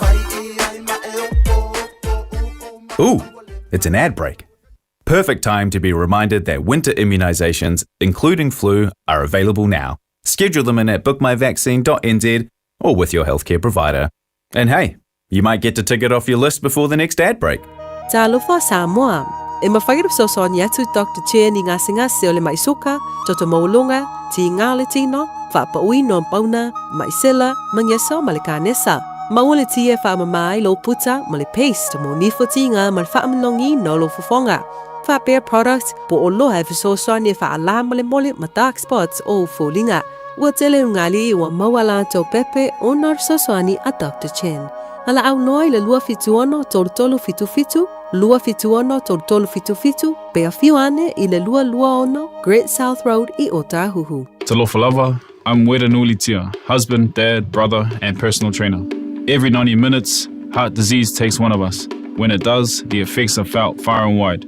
That's why I want to help our Pacifica mothers and fathers become the healthiest version of themselves, not just for them, but for their families. By making small changes, we can all keep our hearts strong for those that need us. Stand strong for your friends, family, and community. Check your heart strength at heartfoundation.org.nz/standstrong. 10 is a number you can count on. That's 10 names to call each other for backup. It's 20 hands fine-tuning the latest tech. It's hundreds of hours training together to be top of your game. Join a team you can count on. Search Navy, Army, or Air Force careers. Ashik Homes Limited. Wala taimi mua moana nei o mawhai ai ona rent to buy. E yeisau kiwi save money nei e talaf. E mawhai ona mātou fisosoani. O le finance e mawhai ona amata mai I le 5% le deposit. Whaatau sao mai I lātou e whausia whale. Whaingo fie mawave. Ashik Homes Limited. Whafso tai mai loa Shemaima I le olua tasi lua fitu fitu o Valuri Maiva. Olua tasi lua fitu fitu o Valuri Maiva. Ashik Homes Limited. Amata ile aso mo se tae au manuia.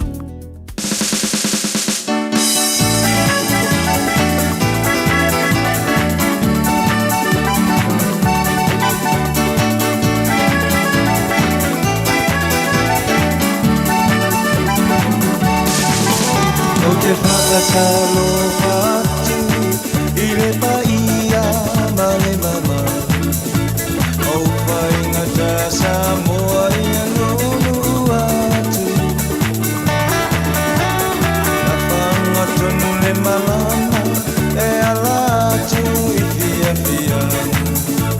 Samoa ole mea isi o mata.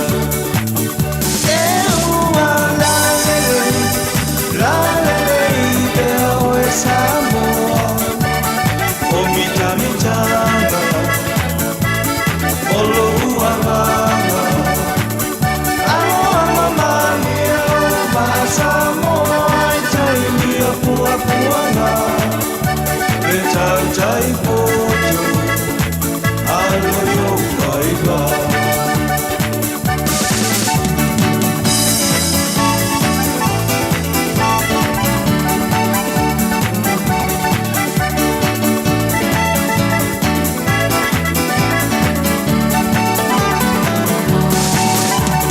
Tupu e matamani, whaapea whale upolu.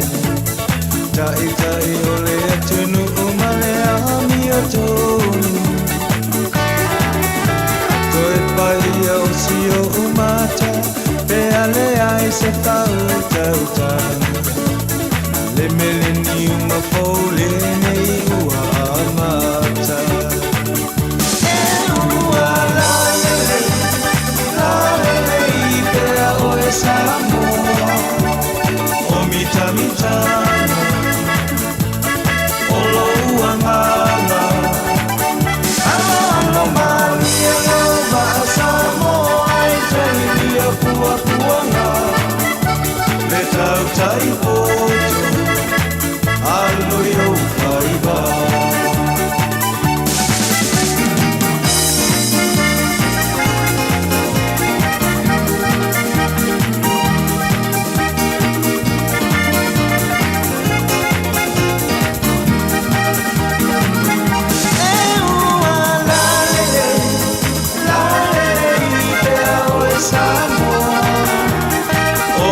Mitana, o lo ua ngana. Alo mani e o ma Samoa, i tai mia pua puanga. Le tau tai poto, alo yo waiwa.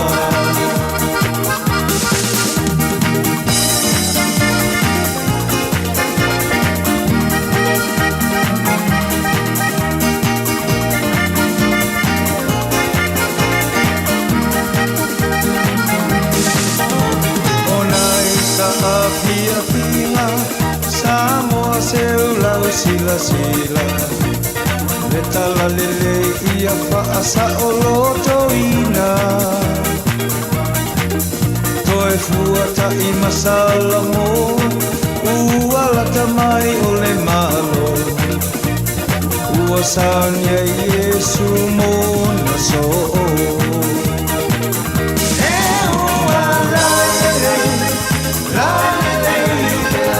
Samoa, o mita mitanga, o lo ua nganga. Alo mani e o ma Samoa, i tei mia pua puanga. Le tau tai poto, alo yo waiwa.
tanga mal Fox Stars ina wato se follow male tasi mino tolo tolo tale ole tu lai balu ole fa fongal pokala me mal ole tan radio samas fuli mai vatoru a mo elas fan naulen tau no mai lo a kal pese mola to as fan Michael malai fono manilo was fan nau lo tele television nana ta fito ta ya manilo was fan nau ne ya so la ngai ka ngu malo las fan au ole pese fa mu ya ko ngawal bak fo ngau ma ngai fo ngai kai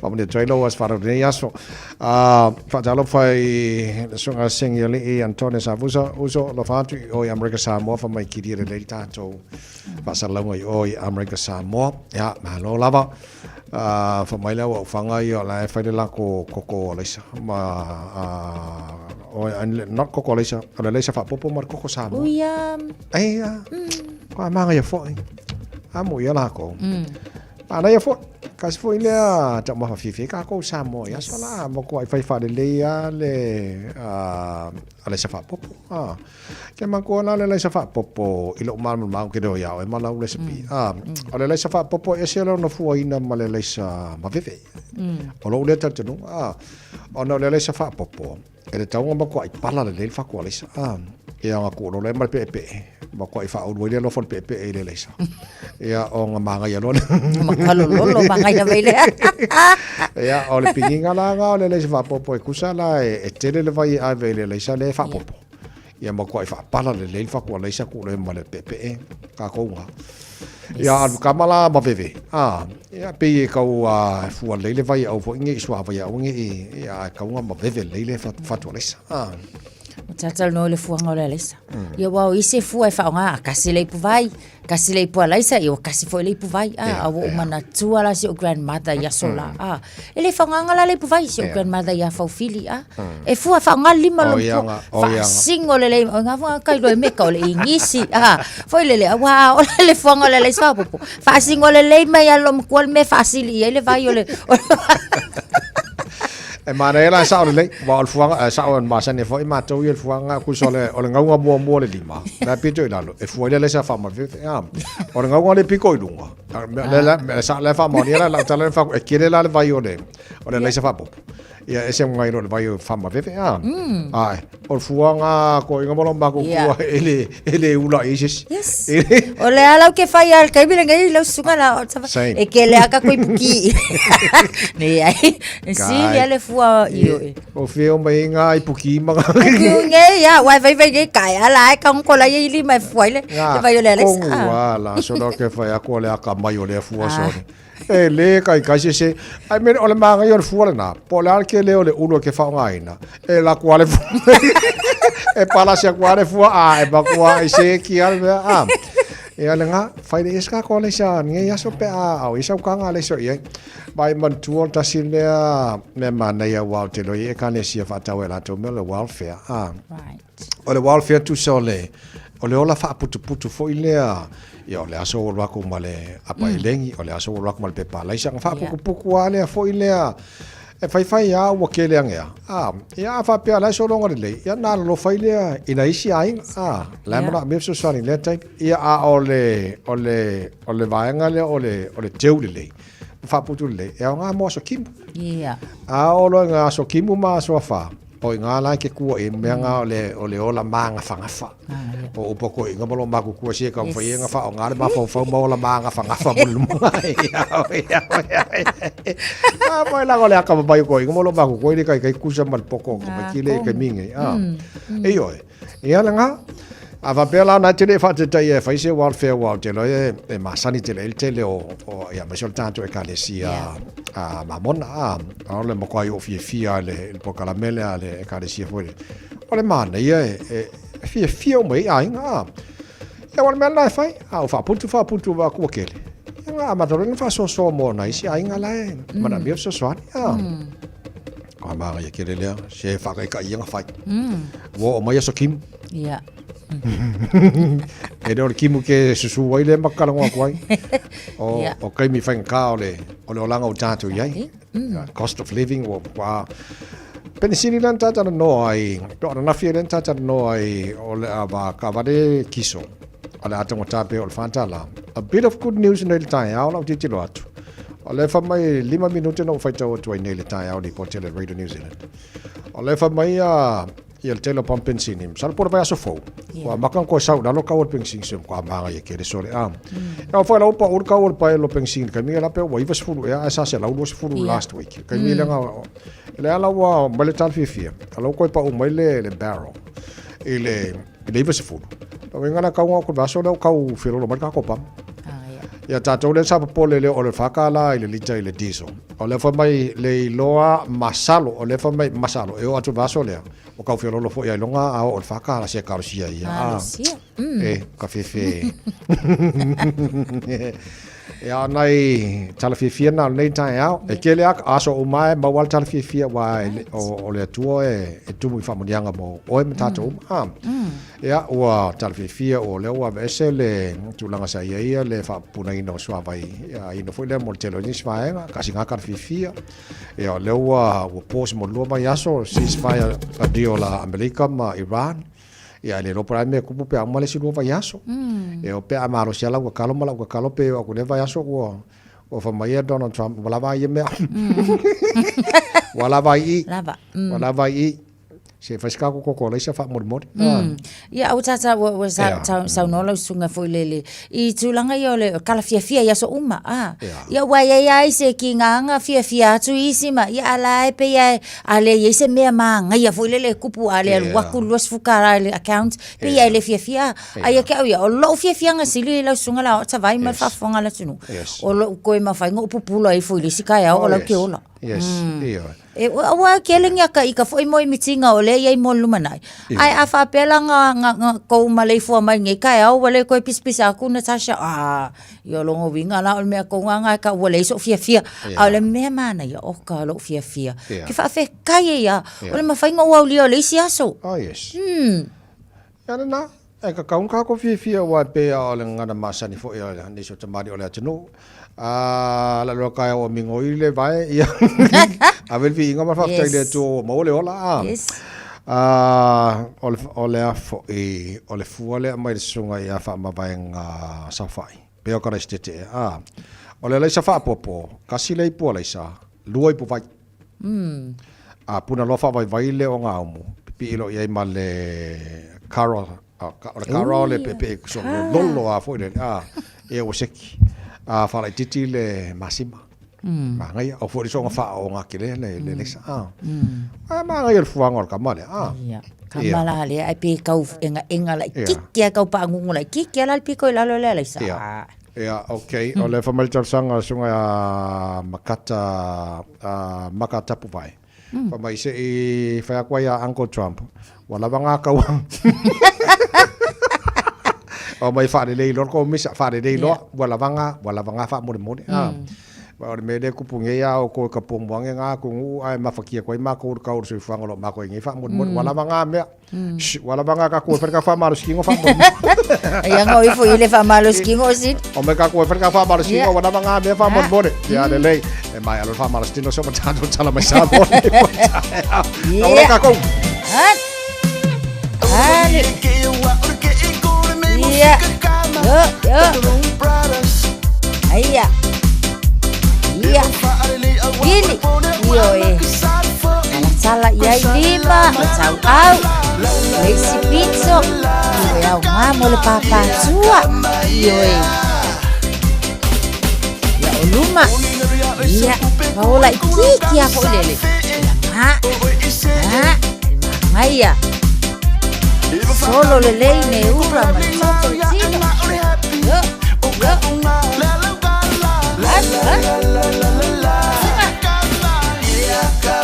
Yo. Aya. Ya, tua. Oi, kau Aya, salah tua. Aya. Iha. Rumah. Iya. Namun ada lei bai tau au ke sa ole lei ma au. Iya. Yo. Iya. Aleluya. Kasih. Ada usaha. Yo. Iya. Yo. Kalau ya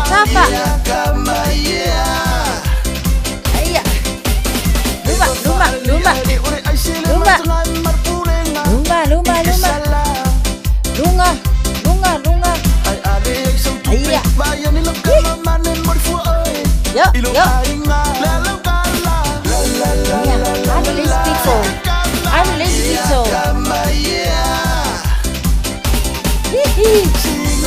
ano iluma? Ya. Second. Ay lemang, ay ya fasaele. Ngelo ka awi luma. Malolo. Dole sela mana vai tsono. Ya, na vai fafo ko mga matsasi tsono. Na vai fafo. Ya, malolo si manuetele na yasa soy foi.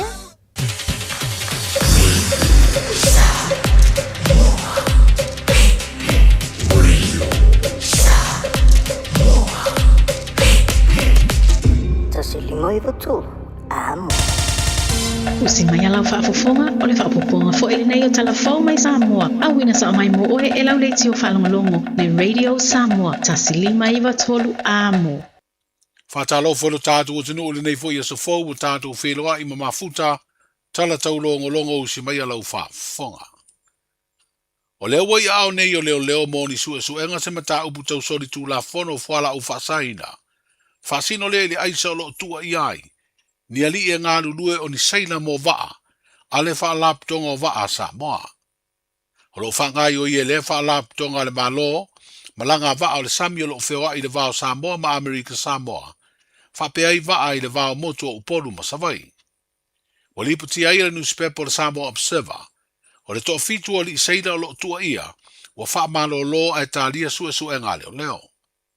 O se suenga wha loto i whale le wha laptonga o waa le atunuu, na lia i whafo ia ngā i o inga sori tū la whono, he peo na tua ia o le pauta whaasaina o le aisa, na masalomia sa tū lei ma whaatau e li waa ua masalomia.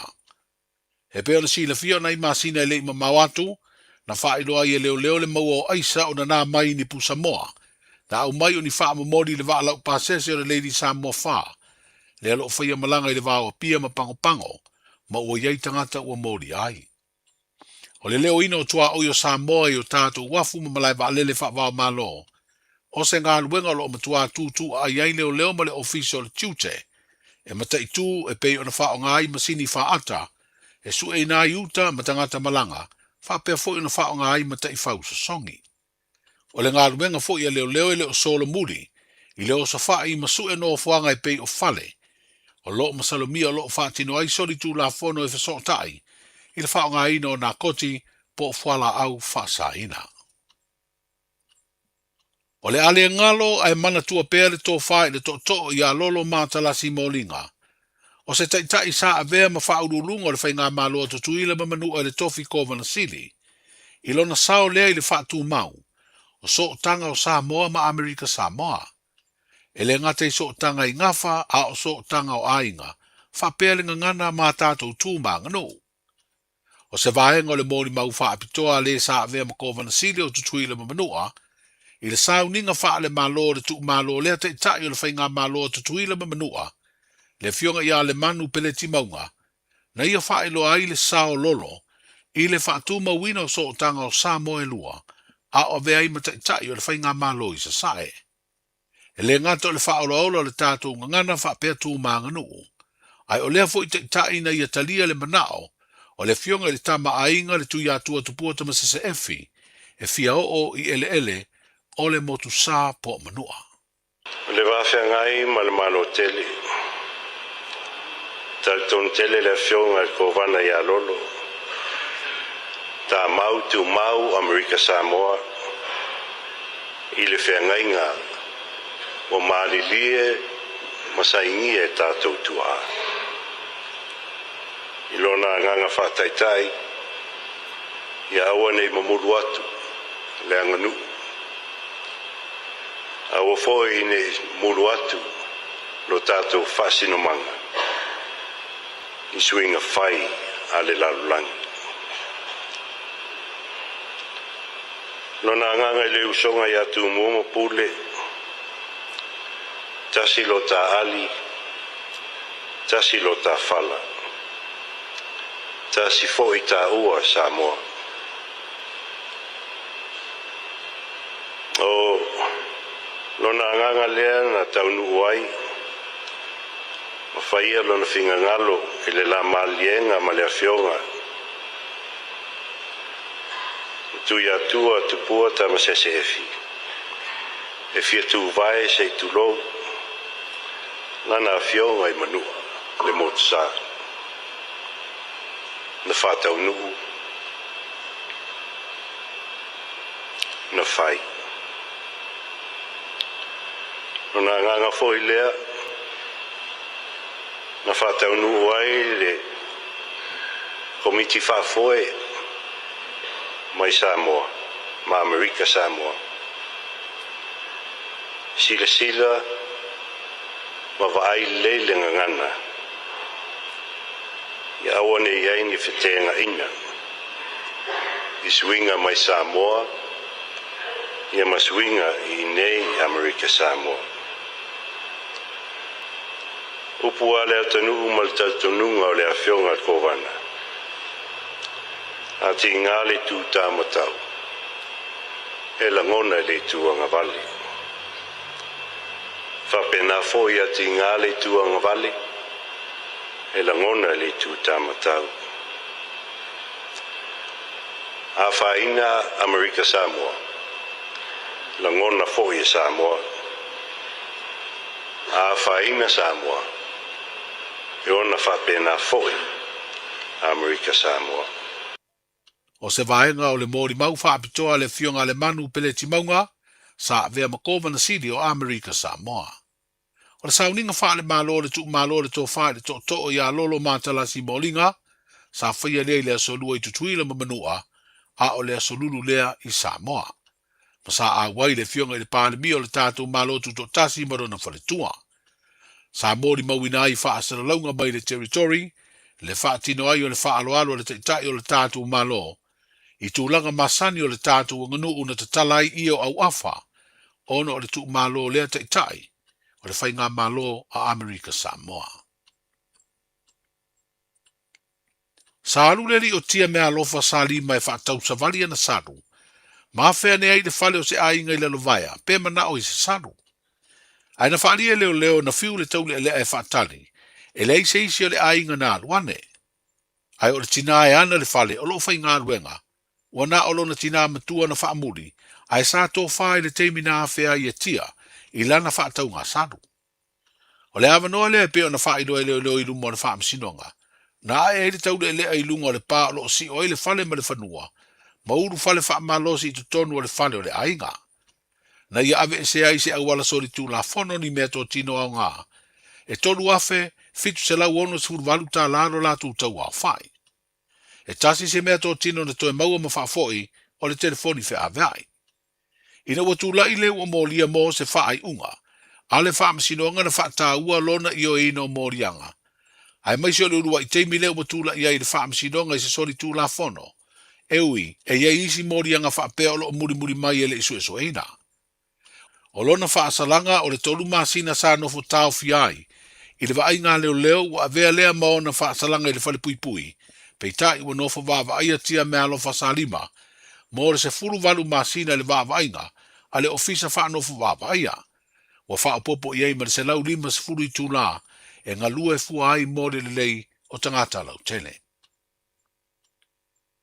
O sauni atu le ulu ka pia tama I tai e le tunu o wha ingo ina o le penina Samoa, e whero ai ma le au o tama I tai o le motu tua o Tonga, wa wha ingo fo I o le penina Tonga. Stasi leo tau mawhainga si tia le ati na o le tālonga le kapi mo le tu pāo tama I tai, e peo na loto roto I ma le malo au se talia le whaatino ina o le tau mawhainga. Sa wha lawi loa I le fiafio le solua le vai sonei, le au o le penina Samoa, o le ata alo ma le penina Tonga I le asfaredo le nei vai aso. O le ata longa se avano o le lei le ngata e ati na e aile le kapi, mo tama I tai, ai sa ili e fo inisi tama I tai mo le au le kapi o le manusina.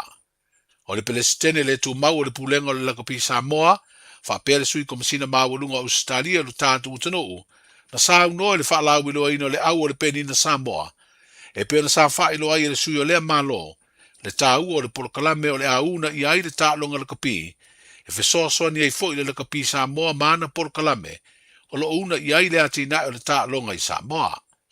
E to luas furvalu tama I tai o whiriwhiria le au o le penina Samoa, ma le pulenga e toa se furu. O filoi e neliko le whaia o ngā uru lea o le au o le penina Samoa. Maruia le nei aso I ngā ruenga ma fuafuanga soifua. Talofa, we're the Katinas. Talofa, this is Pat Lam. Talofa lava o a o Lapi Mariner. Mau pelo li tio. I le Radio Samoa tasi lima iwa tolu amo.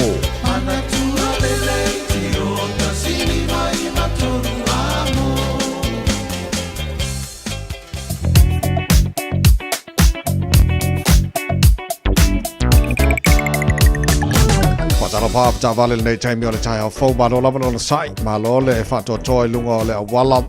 Ola e flow le leili tele o isi vaenga la wala. E opo I lungo taro highway so lau titi lato le la itia ne vaenga o le mumu mailon winga la itia ne vaenga o lo poloka. Ya whaate te ingo tato lo malanga mai sifo highways fuma le ono. Flow le lei mai a mata mai lava I o le linga bar sifuru balu. Fasolo mai sifuru ono flow le lei fito a mumu mai lava. Latalata I Point Chevelia on ramp around Morningside and Western Springs. Ona vaenga o lai fasi poloka mai nei taimo le tai au. Ya mo tatolo malanga mai sifo highways fulu maleono city bound. Ya fasa saus fulu ono le taulanga o kilani ai afia mai le highway lo se fulu le tano flow le lei ma naia flow le lei o mai le off le malava le lo se fulu a ala pisi ala flow fa wa mai lo se fulu massive road on ramp la pisi ala flow Poloka southbound o le highway lo se fulu around Lambie Drive on ramp. Rainbow's End, Malalink, all Luas Furu southbound, the State Highway 1 southbound. Nei time on the tie out. Tatola Malanga to State Highway 1 city bound. Lemania floated lay after Apoloka around Mount Wellington and Ellerslie Penrose. Pauna Bang Lambu Mike. Man, if we flow my North Shore, or did you not ride on highways in time on the tie out? Got Valley, yeah, ole lava on the side. Yeah, ma. Tau tane tātou ia awa nei ia ise whaalawe tupu lunga la wala nei tae au. Ma tāla le mo stai tu la whona lunga la wala mai ia saunga ne mwhi malanga ingo nei fwoi tae au whong. Tasi lima I watolu amo. Radio Samoa.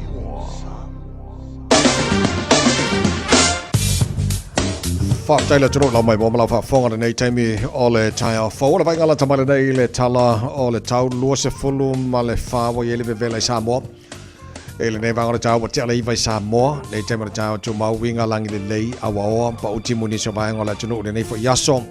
Tolu se fulu anga le tolu suma tasi degrees Celsius mau lunga le vevela le Samoa le so. Lua suma wha e lona mau walalo. Ya, whaatara whatu. Pa anga le tara pokalame Amerika Samoa.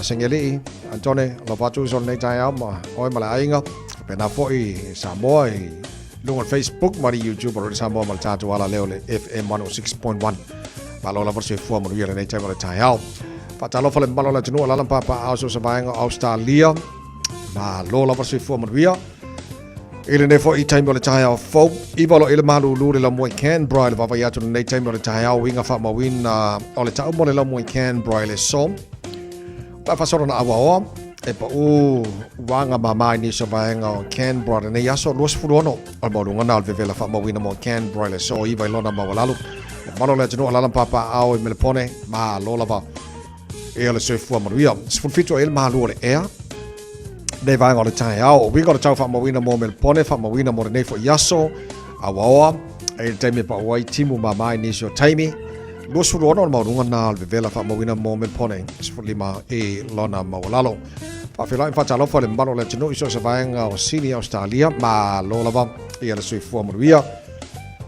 Sfulvalu el malu le e ne vaenga le tai au ala fa sona awa lang le lele tau mo sini Australia le so lo se fulu mariva na maurunga alvevela fa mawina mo sini Australia ne yaso sfufitu lona mawalalo. Brisbane, good morning.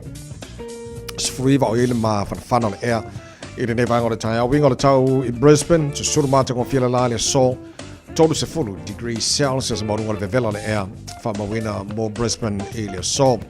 Perth Australia va veatus fulima o ele malulu le nevanga o le tai au. Fa mai lava tau la fa solo in awa o le tau, langi le leini so taimi losu tolu maurunga le vevela fa mawina mo Perth Australia le neia so tele na vaenga Australia, ma fa mawonga tuina mai le tara pokalame le nei foi tai au fau. Au e whawhong mai ni sa vaenga Australia le whaina maa wale tāna pokalame. Manatu lo maria mari tau. Le na vaenga Australia lo tua lalam papa awai. Tama ki makara o kilani no fanga fasa langa radio Samoa o lo o se yo toi tilo le leia o lo tilo atu o le fasa onga o le strong wind watch leo lo tuna mai mo tatou o kilani e luas fulu luai tu la mai le tasi le vaveao o le aso sa se ia pa ia le se fulu tasi i le po le so fulu aprila so te lola le longo mamai ina ia utangia tatou lo la lampa pa ao ya kilani maltelo motu matu cyclone Vaianu is likely to move across the North Island on Sunday. So nala le lapta inga le peon tu na mai ai mo o kilani ne yaso sfuru ono e malu le nevanga o tai hau e tu winga langi le tau pa va to mana i suru la oka quite nice mai kai au la ko mana ia foi ma fanfana do su tolu marunga le vela fa mawina mo o kilani le so tai hau tu sale le al tau ne ma tai hau awa lang le le vela la tita tai hau su fa ilona maulunga le mai ngon tu la sto nai awa pa utimu fa solo pa utimu la sa mala so fu mala so ro mala so lulu para vai aso no mana yatu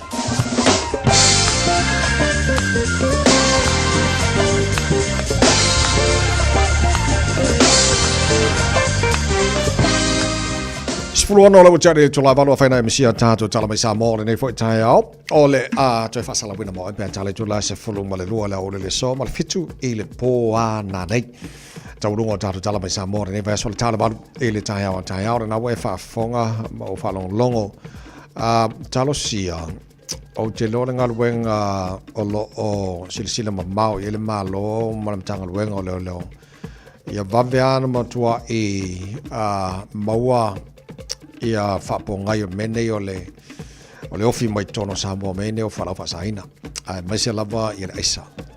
So o le uto whafonga mo whalonga o le ua whasolon ta fieni so lo ngā lue tanga wenga lea o lo o whapenana ngā lue nisi. Wam tanga wenga leo le ngā whamale vai o loa i e watu whafo. Tanga wenga tiute.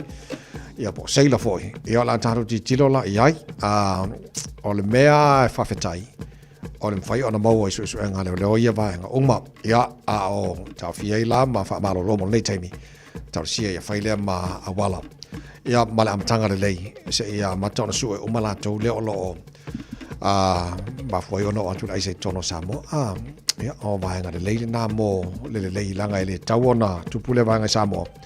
Ia ono le whaina o lo iei fo ia tupulanga Samoa. Tulanga o iei whala whasaina. Ia peona e le stasio whawhita au le whengai mali tātou. Tano, tātou talana mai Samoa ne fo i tae au. Sifur fitu, male awhara uti anile tu lai varu sumana whafonga. Whata fitu lewa yaso o tātou ma wha Samoa.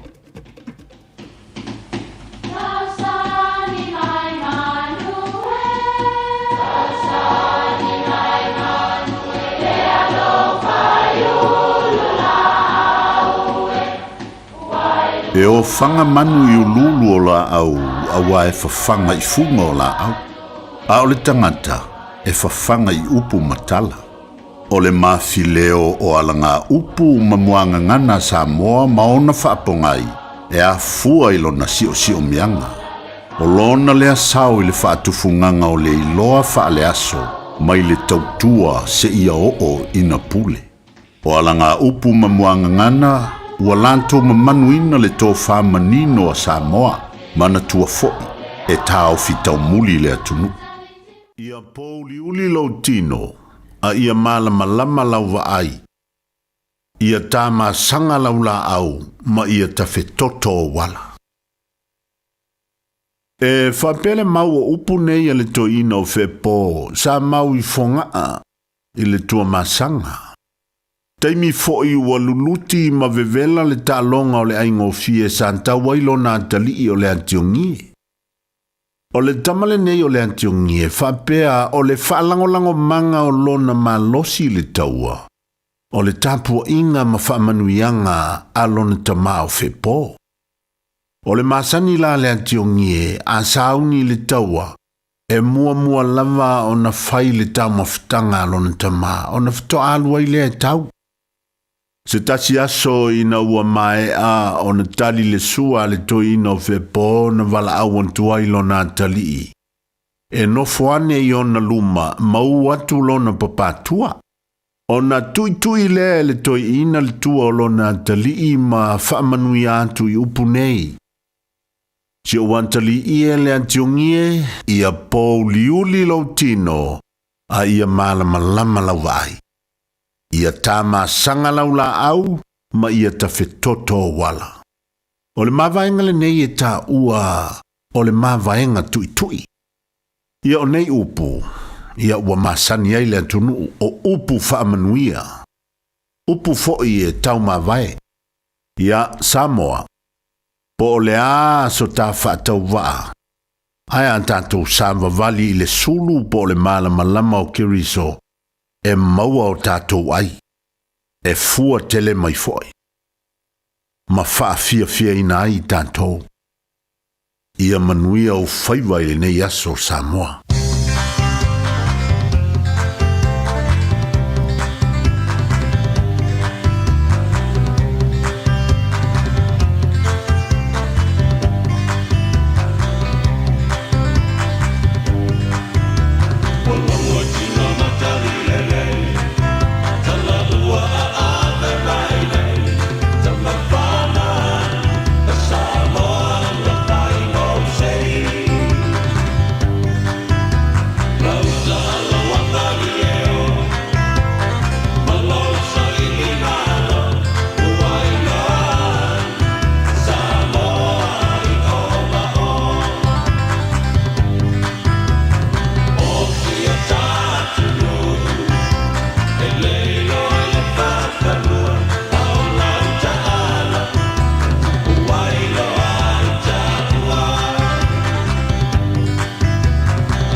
Samoa. Waule ne yo kasputi alu, awal suwi alingila waule kio. Aeva eva mai ina se furu lima iva kolu. Amo, Radio Samoa, Vivela A. Fly direct from Auckland to Apia, Samoa with Qantas from June 16. Enjoy meals, drinks, in-flight entertainment and 30 kilos of checked baggage included in your Qantas fare. Plus, take 25% off base fares excluding taxes, fees and charges for children aged 11 and under. Whether you're reconnecting with loved ones or escaping for a tropical break, experience the Qantas difference on your family's next trip to Samoa. Terms and conditions apply. Some things look like they've cooled off.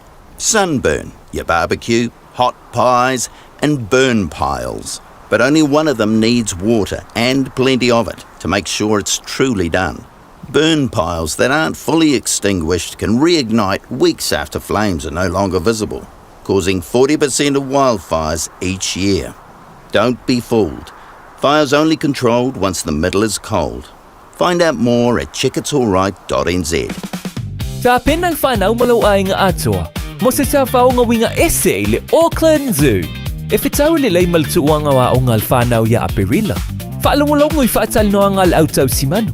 Patamata la latai leona, taika, mai simanu mai Afrika, Australia, e ova hatu malutol wafe manu mai so se tuo la lang. Le Auckland Zoo. Whaata whauta mai timale ainga. O se asere tumui fia fianga. Tuatu si Motions Road, Western Springs, Aukilani. Mo tupe whamo moni Samoa, mana tua loa le Pacific Easy. O loo whaawau pēra tāru papitoa nao le lima tāla te tongi pēr whaonga ina le Pacific Easy app e whaatino ai au tupe whamo moni mai lau telefoni whebe ai. O loo awanofo le tātu direct transfer ti posi mai ai au tupe le tātu account ma whamani aina fasili lupa le telefoni ma whaatino la whaino lau tupe ai nga whapitoa. Mo le tongi no pido le pai, mo li te ngā tupe so se whare tupe Samoa, pe te tongi nino no ngā tupe le numpi wha Samoa Housing Corporation, UTOS, Samoa Land, ma so se au nanga Samoa, o lo ma whaino whaatino umai le tātu au nanga ole Easy Pay. Mo le silifia, o whaasoponia so se vahenga ni usila yo tātu la la, o lo awano fo yo tātu ofisa yo taro mamangele, pe whaonga le Pacific Easy mobile app, mo le direct transfer, whaasawa ilu taimi, ai sili atu na whaasawa ina au tupe wa taunga tāle penisini. Mo nisa whamtalanga wala au le telefoni o Valselau, o Tasiono ono, po numero masani au kilani o le lua fitu ono fitu iwa fitu wha, ma le lua fitu ono fitu iwa maru wha, Pacific Easy o lau paanga mo tupe wha mo boli Samoa. Oso. Son, fe o kausinga iau makari ila manga iau lau ka vale fou. La boiwe amu uso. Bag. On Enterprise Motor Group man ka. Mo uso yai kaya wangi. Lei yang whakamoe lau whainga duenga. Ai o akure a fia o show lau ka mai lunga lau wala. Pa o koenga ka vale. Piki apu SUV, van. So koenga ka vale ha. O feet faltava. O le lima ongo fiku Great South Road man kau. Pe vile le o Valselau lima o rua korfa. Enterprise Motor Group Manukau. Sa ili, fili, ma ave loa lau vale. Sila matana ile felanuai.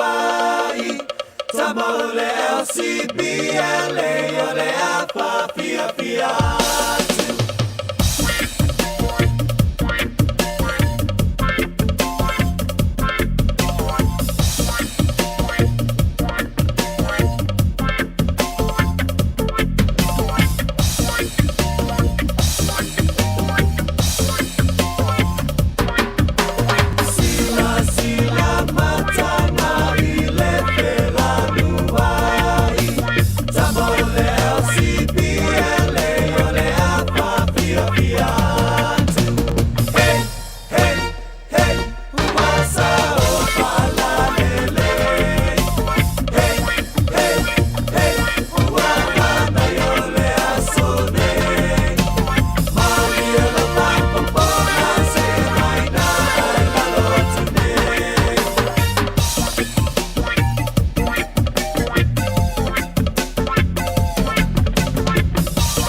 Rene Samoa mo lima i matolo a mo. Tau lua se fulu valu i le iwa o le taimi o le tano pokalame tua i le ele.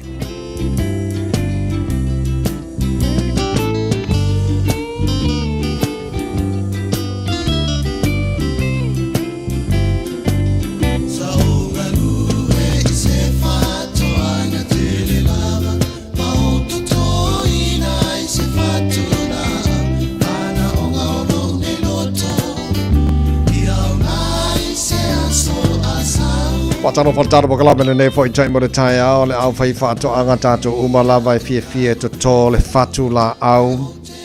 Fa moe ia fua mai a tai au e tua i ai tato le taunga tau le soifanga wa tato i ai nei. Te le foi le tau o le taro pokalame tua ele yaso tofio pa yaso te tasi. So se mai le songa te la epa o pena kovati. Taro pokalame nei tai au. Te la epa manosi fo maria. Malo se fo la sunta vai fa pe foi la lua ba se lua ma lo tato fiso salau ma lo fo se fo mo lang me mai la fa fongo lo fa fongo manita i tato likio ma lo lavale se fo ma le solo male la so le a ma ne sul la ma ne ya lo wala ma lo ta e no fo lo fo fa la veo lo fi vai la lo moenga ja fa pi o tu le vai tango di me u lo fo ku vai fa lo sit up pula pe fe lo sit up o en fe lo se la sit up ka wow. Ja, om te fa saule vai fa eu deep breath se full wa. Ja. Fa le multi breath fa mana pa tonu me ngata el mana va. Ja. Ta fi mo fa se kone to mana va le mu mai fa fo ia fa ni me se full. Ja. Ja, om na ina tu lo lunga fa ia swing fa le swing o ami lunga tu au ta fo hip. Ja. Fengi me pula pe fin me fa. Ja, a swing mai ko fa pi o ku vai a swing lunga fa sa o ku vai. Tinga exercise pa ngofia na pa ele al ksavat ga. Ma ya misi me a molona no fole la u moto to fa matala. U moto to fa matala. Right. Yeah. Benga fa ke ile lokingo ya amakelo waso le o lenga yo lokingo. Mana ya. Tato e anga tai o sa vali. Ba nga fa ma no stino. Kele kawaru sabari o nga lava kele nga fa marstino a matai au na tonua le lei tate fiatala noi le nga le blueberry manake and pepper nei tai au fa mo ta matala le blueberry fa mo a o le blueberry ta sile super healing food din da no visto sango mobile to fa mana o le blueberry fa mai tele no antioxidant matole fo mini antioxidant ku so fita yo kino le ra te atu fa mai lo fa tino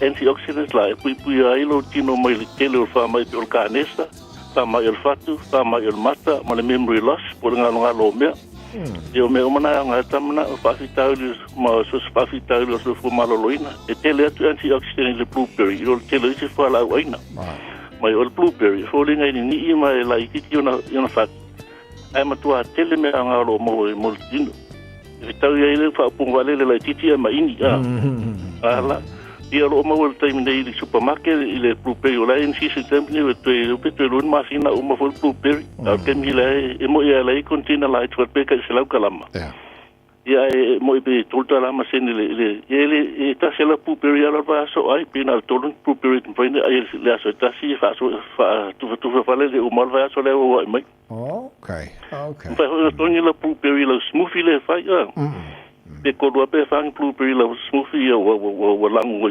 lo smoothie mo isi o sikuinga fa la ulangi ave lo smoothie o meni tu lo smoothie el caroti o le apu o le cucumber celery beetroot o le fiu o suati polo spinach blueberry banana e be o mga fa kusa kolung me ave lo smoothie la so yo ma nga ave suati polo so smoothie ave suati polo kamalanga amakai mo lo waso Ma ia sone malo le healing power kama le fa antioxidant le mo mai le blueberry pui lo fatu mo le fa mai o fatu mo sus fa mai pui fo I canesa pui fa mai o mata mo le memory loss o blueberry fruit fo ile se me nga mo le juice o yo o le juice le se me o le mo blueberry fa to le juice fa mai nga fo pui ai siama le pipi lo plata po le tanga vai il kasinga nga blueberry ya nga fo ia il mana mau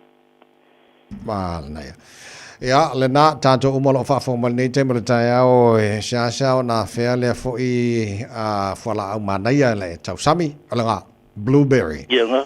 Ia, e wha mea ngā le mo me blueberry, o mea ngā tau fiber, mea antioxidant e kili, ia ma vitamin C, ma mineral o iron. Ika, se wha mea ngā ai tele alaka mo antioxidant. Ika whikol kaua. Malo whaftai, o nai tele ala e le fia e tau mafa le blueberry fo le taimi le whatau mai ai, ia kongi ko kongo lau smoothing na, beona e whaafonga koe e makua anu wha le blender, ia mukua maa ia fole na, ia maa ia nga. Se lau pasene. Le lei, cayenne pepper, o te lo fwoi to tele la to e siasa fwoi o na whaonga ina le tulanga, a tele fwoi lo naonga, Kere, o tele ki mulu mau ina wata, o tule waili li te mo muranta o toi. Ko wa nga e isi o anko fa mai nga mau le koko mau lunga. Ina talua na inu ele cayenne pepper o le kiria umo o la kufu mai fa menang siaki o kiria me uma. Pena foi la isi o nis na ilung fa ata na fai. Fa mai na kiri pe fa ni fu ne fu fa ata lo mama. Aina inu role cayenne pepper. Eu ko va ko kiria fa ka o le isi me o le kiria me uma. Mai la, o le tele la ngā tino, e ngā mo le loto, mo le tutu mo la lo i o suka, mo meo mai ini maso lo tino, e tinga o tino, e ngā fo i pui ai o il tino mai o kānesa, ka so ngā cayenne pepper. E pe no whamata latu e to tele o mo le mau le whanga ingo cayenne pepper. Mai kiria fo i lo, o le whainga la le cayenne pepper, whama e inu ai le whaelo me ai le lau breakfast ai ama le me ai le fiafi. Tu se, o le whainga la vai, whama e quarter teaspoon, ma le awha lepu vai vivela. Se eula ia lea, se eu i matala le, na inu le e mo i wheula i titi le me, ai lolo me ai tia le wheu. So le mela nga e matala e whaisi wheula i tia le nga, whai tongi lau kuka, o lau curry, o lau supo foi ave ei. Fa wheula kiki ai. Mānea, ai kere lo naonga, Kele tangata mo le mau le anga vai. Ia. Pai le breakfast, e fai ele me ele fiafi o umalas. Ia, ai sa a fo o le cayenne pepper be atu le vai vela fo le e whenga kāia nga ingu ai mango fo ia whenga nga ingu ala ki le lo naonga ro nge kauanga. O ingu pea, Ingu pea. Me fa ko ngal quarter teaspoon a fa pu vai. Ngi nu le mu fa e o le fa pele folo pu a ko. Solo vai. Okay. Ma nei so nei vanga ta wana na mo ta to se o le nga nei vanga o mo ta si le le o se fo ma lo ina le tunu. Tu le. Yeah, ma la ko o cayenne o le la spell mo herbs and spices in his section in the supermarket. O le CAYE nunu e CAYE nunu e cayenne pepper. Ia ke o ku so se pengi ku sira do ke vo ku sira. Ma lo va tai wa tele nei vanga ta wa le wa mo fo ma nei o ta wa le nei fo ta ia e si vanga fa malta por la me. Ma le fa mana to fruit la in season terminal si jo ma ko lo ke le si jo ke mi ngi mar soko. Ia ma le si me le la le tono to ia lo to sango harvest o le silver beet. Ata to lo silver beet o ma to sanga fat me la le la lo ala o la silver beet. Ia ma tato amna to tato 5 plus a day ma to ia fa me fo fa pung va what you eat is what you are. Yes. Lo inga fa sa bota mo tato tino me la le tati ai ia. Ai sa. Ia fa me ala titi fruit mo vegetable ai la so le lima pe silia fo. Right. Por tele me te ai o telefone antioxidant la tu lo tino te tu fa mai le o me fo fluse o va so le va ku flu pam. Naia, ma lo fa tai lo so tu le pa mo ta por la nei ta ia ma no ia fa nei aso. Ia whaftai ai se silia wala o male olu o tasi luri matolu o nono i walima, luri matolu o nono i walima. Ia whaftai whasoi fo ia. Le sunga tulai por pena ko vati maltara po kalame tua ile ele nei fo ia stofia surmata ngo file la nei tai o no o tos fruiva mino tolo tala le tulai va. Ona to maria mai o nei tai o no fo malanga le o tara matai le langi mal whaftai tari mai o to tua ro sa mo tolo ma o tolo sa vale tolo fa finga wenga lu on Facebook mari YouTube ro sa mo male FM 106.1 is sa Saulo ufefe o te tautino ilo loto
I'm breaking every day now. Feeling like I'm running out of time, what I say now. You don't only one I ever wanted, why you changed? I was all in, no stalling when you're falling. I was there for you and you're calling it a problem, like the love wasn't repairable. Every memory is haunting, now it's tearing through my mental. Got me spiraling, I'm fighting, trying to keep it instrumental. Wait, hold up, let me switch it with a rhythm and a vision. I was giving you my heart, every part, every inch of my ambition. Now you're living like I never even mattered, that's a mission. Got me tripping every second, every question, no permission. If you leave, then I'm breaking, every piece of me is gone. You the reason I was standing, now I'm barely holding on. I ain't flexing, no confessing, put my pain up in a song. So before you walk away, tell me where we went wrong. Ah, fire, te aluese, lo fatto a malepe.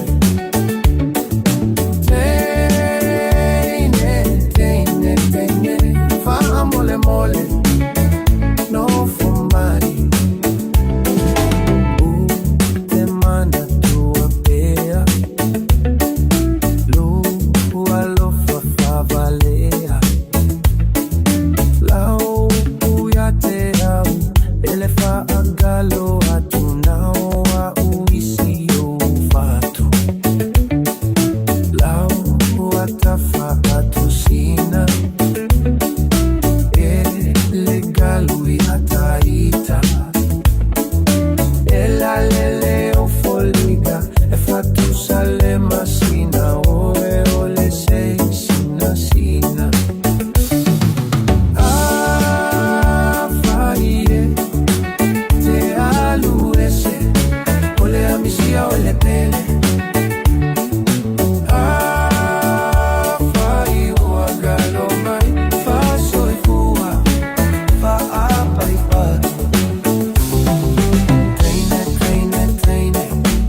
Wana oelo uloto Teine, teine, teine E tu maopea ur faie Te aluese Lo fatu amalepe Teine, teine, teine Fa mole mole no fomai Afai tele amanaya Afai uae to suya Toi foi tamapune fustaila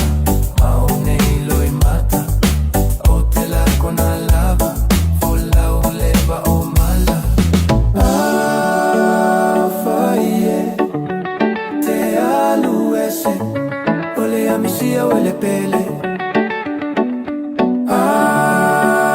fai o akaloma fa soy fua fa pai pai teine teine teine wana o huelo uloto teine teine teine e tu no pea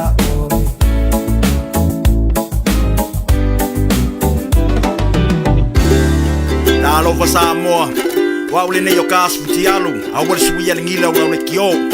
A eva mai ina se fudu lima iwa kolu, a mo, Radio Samoa, Vevela a.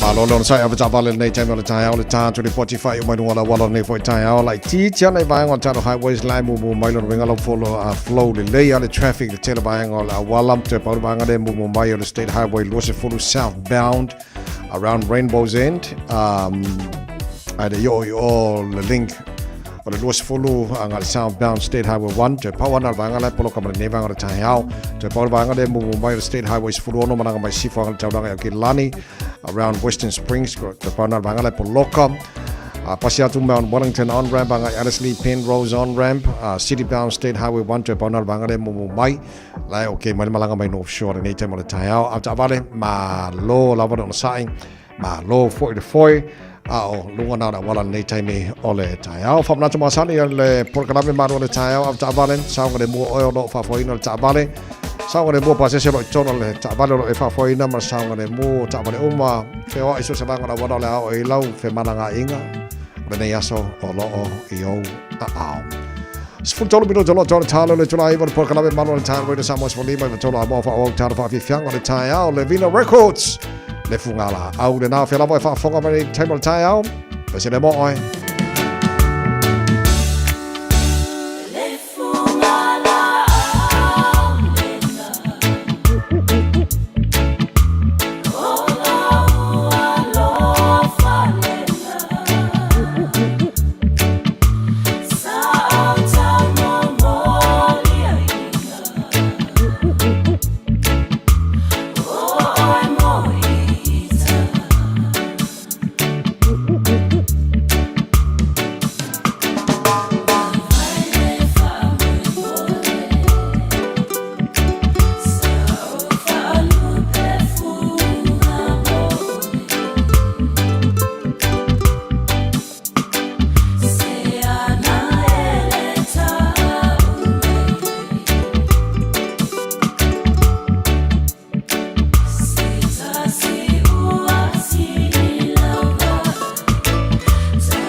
te patu saina I se apahela pi Po se pisu pasili Po se masike ke mai piti pasina sa pasui Oni tamato malipi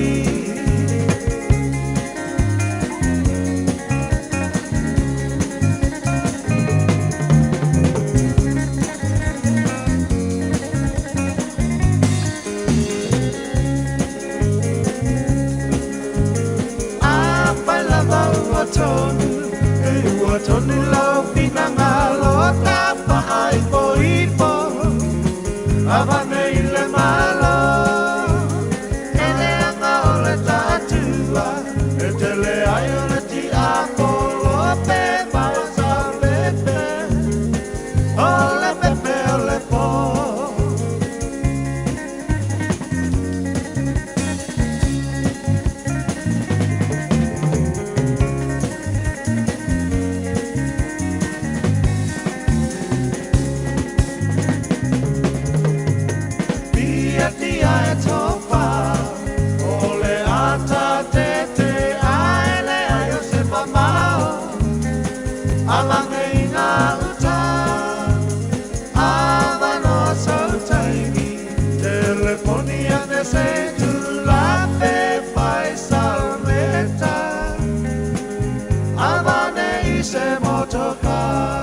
After that, to know along my mom, love her phone and neighbor on the tile. The total already summons for Lima Tola Motor fit to window to Lord Tile to live. Sound in my low to be a man so I say, Uli Malau, Taru Telephone. Ilangana Sambon and for tile, Pamaya, Nation of Fafiana. For Calabi Battle and Town, really summons for Lima Tola Monta to Yay Lona Ivane, also Aprila. Tell follow what you have to lose for one.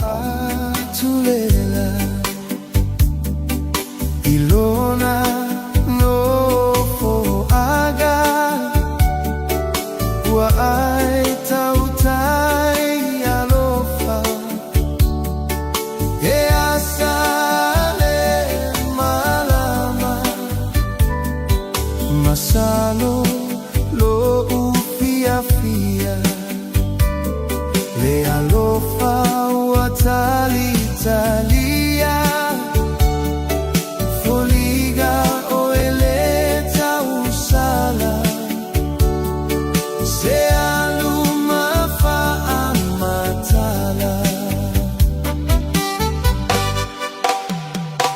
Le masina e aluma sao E malama ayo elo au E usu atu se pese Se alofa mo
Tal flava mai a te roa, o tala ni mo lau whaafonga mai tai au manuia.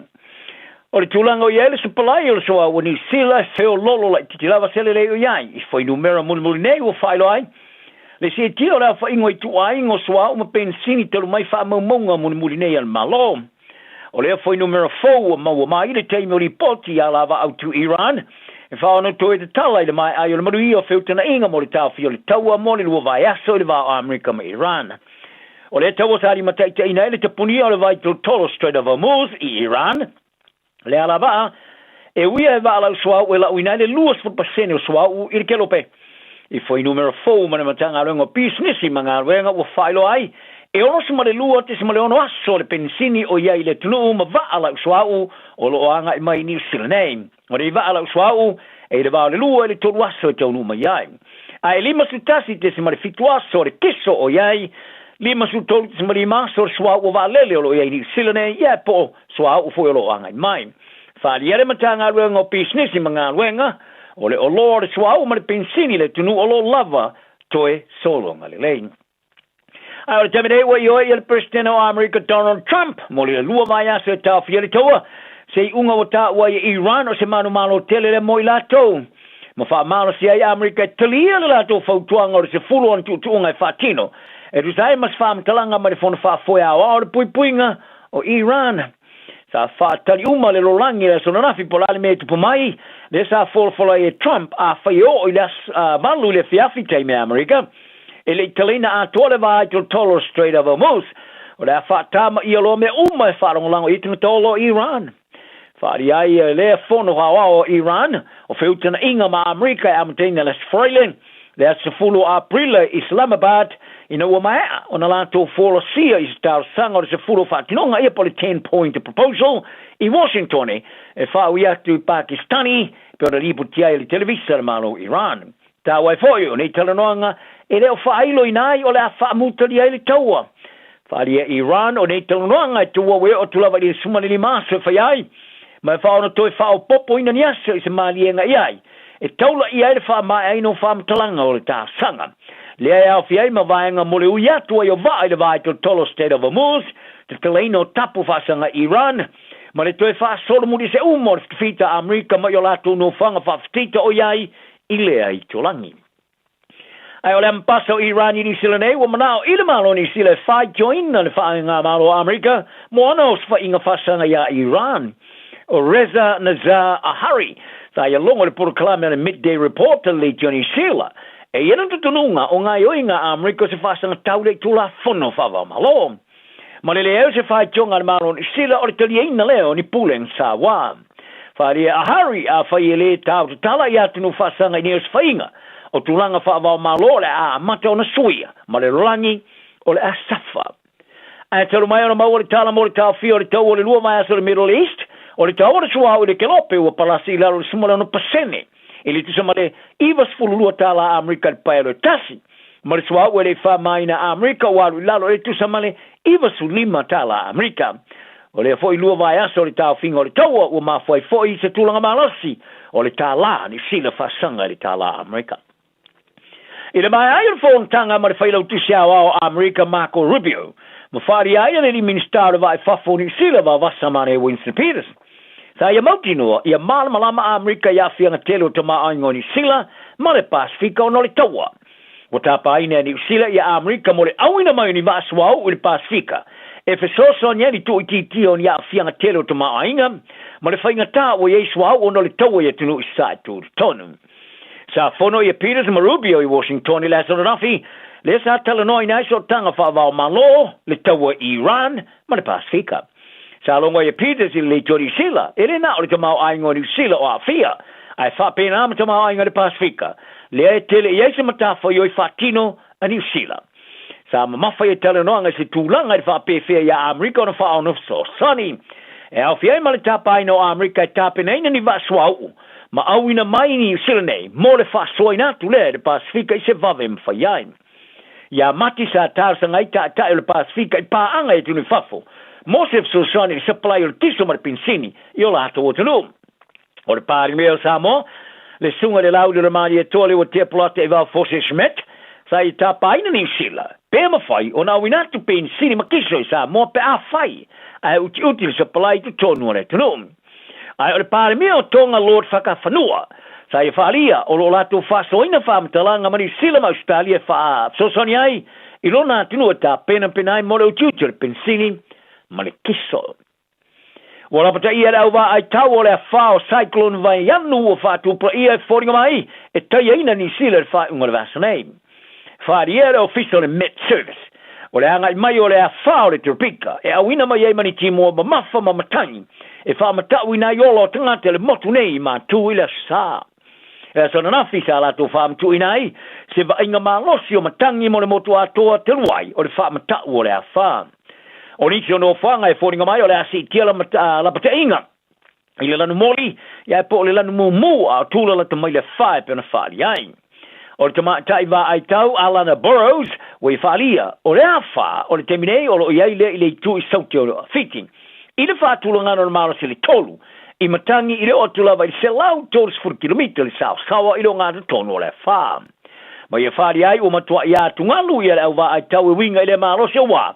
E ese tula ngai moti ai le power para la se la au solo ai no whanga mapu e poe, te puni ai ala te tele ma moto e se ai inga maro whanga i lolonga, ma ta whenga i le mamafau timonga. E o fo i le li pare mea tu si nave maulo mo te o tua Christopher Luxon, sa i ala puta ia tumatani sila, ina ia tā pena pena. I tāro tālonga, o lalo fuso sa mo ki wi-fi pelenga whiwhiloi po le MMA, i tu tono pa waia le tāmarisanga UFC, Carlos Ulberg. E fai tau sanga, o mana e fusu ia Alex Pereira. Ai ele fa pe o yes fa le tonu la va. Ai ona olea tama fusu mai Brazil, e tilo mau lunga tele iai. E teminei, o Pereira o fa se ilunga i dau panga mafa, mai o se ama no e fusu iai Ulberg, ele e tue moa. Ai ulea Ulberg o fa te oto e fusu. Mo sana ula e fusu anga mo se champino langi, i le fa unga le vaso ne Mathieu Prochaska. Mo le fusi o le lorangi i leo panga mafa o lo o avanoa. Le fa autu iele tamarasanga ri UFC toru lo fitu. O Pereira sa ia umia le champini, a sa ia tue wha mamulu, ina wa whaila na wha unga wha se ilunga i panga mafa. I taimi uma vai sa longa i Ulberg, i le maango tala le MMA fighting. E tilo ia Pereira o si tangata mata ina tele.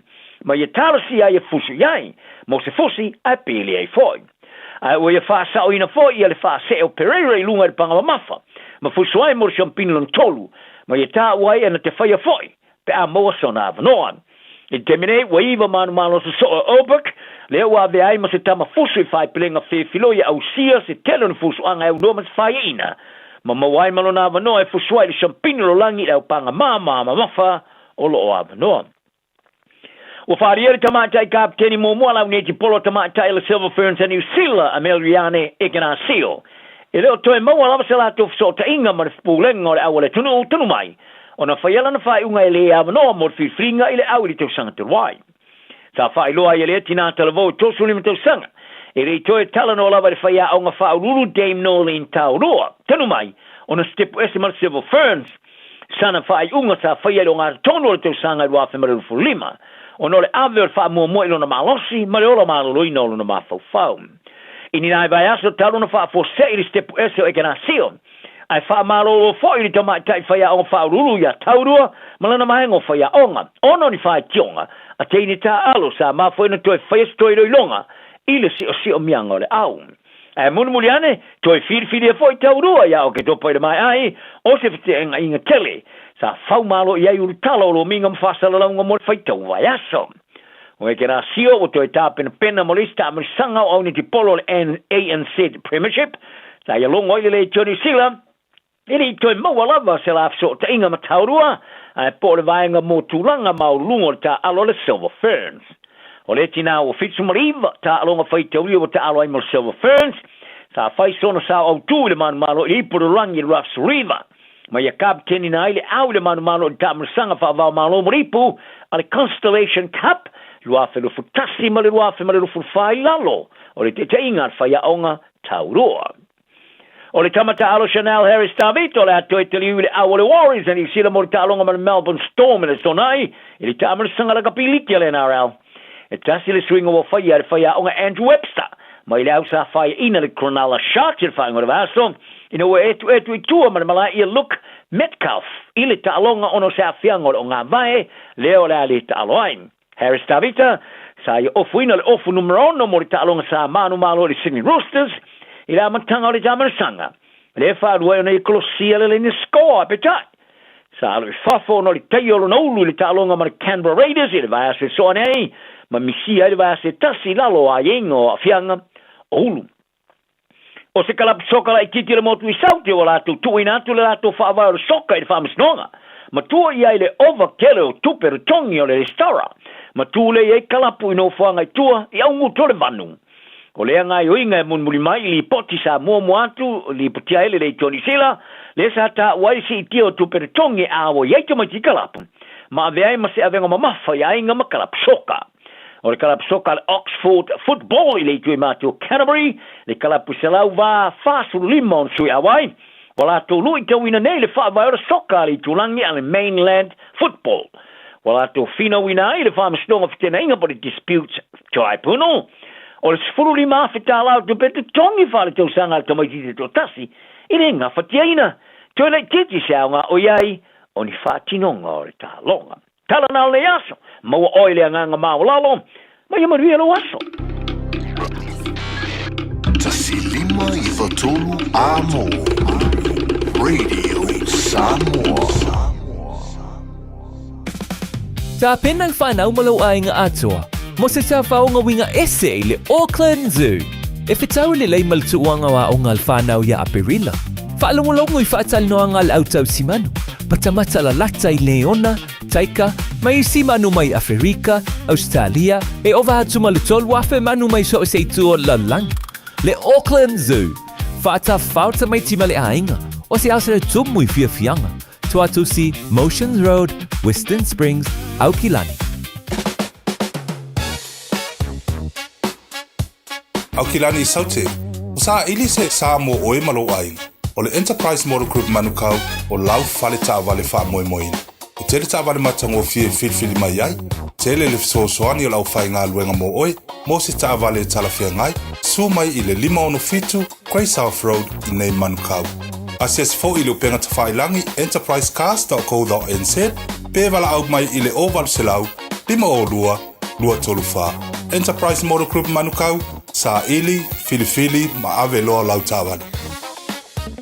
Talo falava, o nei le nei mai le MSR training. A whai e te whia o ao I to mai whai kofe, whai loa I matanga ta whau, ma whau sia lolo to tele e a matai se ngā luenga whau I se whale kofe, po se whale ainga, le tala nei loa I la mātou Food and Beverage Skills course, le e a mata I le masina o me. E se fululima vai aso le umi, ma a whai e te anga waa e le ai se tutongi. Mātou te mālama lama e whainga tale toi fo I a o a onga, a o MSL o se a onga I pēlawa o se a inga, ma o lo o iai whai a onga e lango ina o I taimi uma. Wala au mai nei loa, I le o walu se lau, lua wha, wha tolu walu. O lolu manai e a mata I nei. Ashik Homes Limited. Wala taimi mua le nei o mawhai ai ona rent to buy. E yeisau kiwi save money nei e talaf. E mawhai ona mātou fisosoani. O le finance e mawhai ona amata mai I le 5% le deposit. Whaatau sao mai I lātou e whausia whale. Whaingo fie mawave. Ashik Homes Limited. Whafso tai mai loa Shemaima I le olua tasi lua fitu o valuli maiva. Olua tasi lua fitu o valuli maiva. Ashik Homes Limited. Amata le aso mo se tae au manuia. Talofa, we're the Katinas, and you're listening to Radio Samoa on 1593 AM.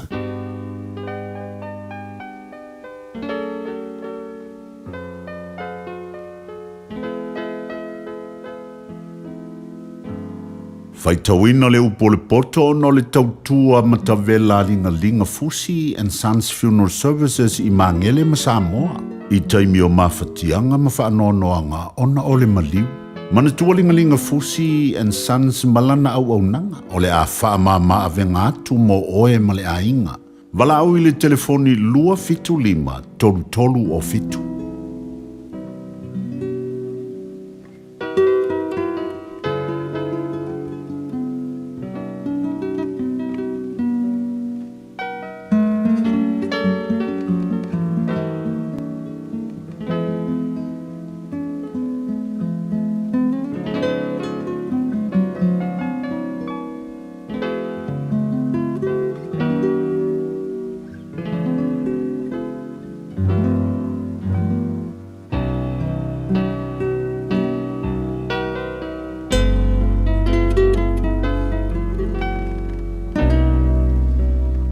ia o le poto, o le tū o le ua valea, o le au tūle lo po le poto.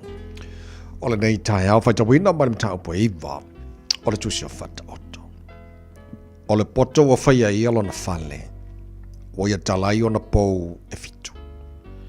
Wana whasiana manu, wana suiala na waina, wana laulau atu fo i mea e lana lao ai.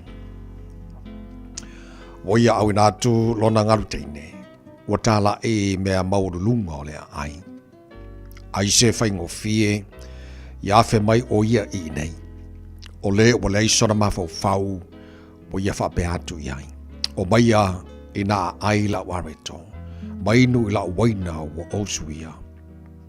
I au tautu la wha iatu i e valelea, tau te olai, mai au tau iatu i le ala e ata mai ai. O le na te hawa iatu i le ta wemu e maua i ere whamaina. Ma le la te whinau ma le tangata mi o le anga e maua e ele ila. Awane i awa iatu i le ta wemu ne inosia oe e ia. Awa iatu i le wapoto, o na alofa mai le o ia iate oe. Awa watu i le wapoto e ati li poto ai o ia. Awa watu i le wa miotonu e tupu ai pea lona poto. O le mata ulele i, o le amatanga o le poto lea. Ia i loa fo i le pa ia, o le ata maila valea. Awa o au, e wha atele ina i o waso, e wha o popo ina i fo i tausanga i lo wolanga. A whai e te poto, mo o e lama e te poto ai. A whai e te tauemu, na o e lava e no fusalai. O le whawhine valea, mo leo leo ala wa ia, e whai ngō fia lava o ia, na te leilo se mea. Wa nofo o ia le whai to o lona whale, i lunga lava nofo e mea mawanunga i lea ai. Ina ia wala watu i e uiane i le ala, o e sa wawari tonu i o lanto wala. O se e whai ngō fie, i awhi mai o ia i nei. O leo o leiso na mafau fau, o ia wha pe atu i ai. E sua ma liere vai wanga o ia, e manongi fo i le areto wa nā tia. A wale ilo e ia, o i lea mea nganga o e uoti, wai mea maulalo se oli, e ua wala wina e ia. Ua awina atu le upu o le poto i le nei aso o no le langolango mai a linga Fusi and Sons Funeral Services. Ua mawhai o na tu whātasia o au nanga tāla whea ngai i ni tautau ngō fia tele. E fiso soni atu ai, a o whea ngai oe ma le popole ma le wheme mea. E mori whātasia atu ai ma wha mai senga, ma wha mawhana whananga mai a linga Fusi and Sons mo a inga uma o Samoa ua whea le maliu ma le oti. Walau mai loa i a linga Philip Fusi linga. To ia whaapō linga, to ngia si ulavea, pesu mai i le luas fulwalu Canning Crescent i Mangele.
Yeah.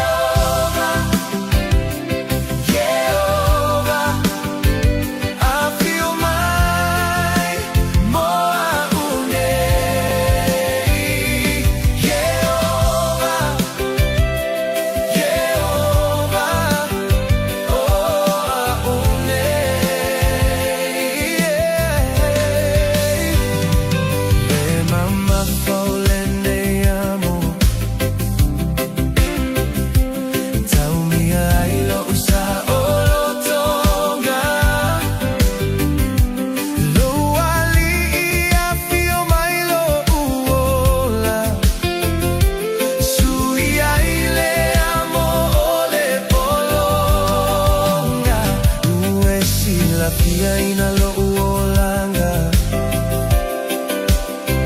mamea umasa o faia aole aso te fata wanau avea ue faia au te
Alofa lava, o le si'u fofonga le nei o Samoa, le Radio Samoa.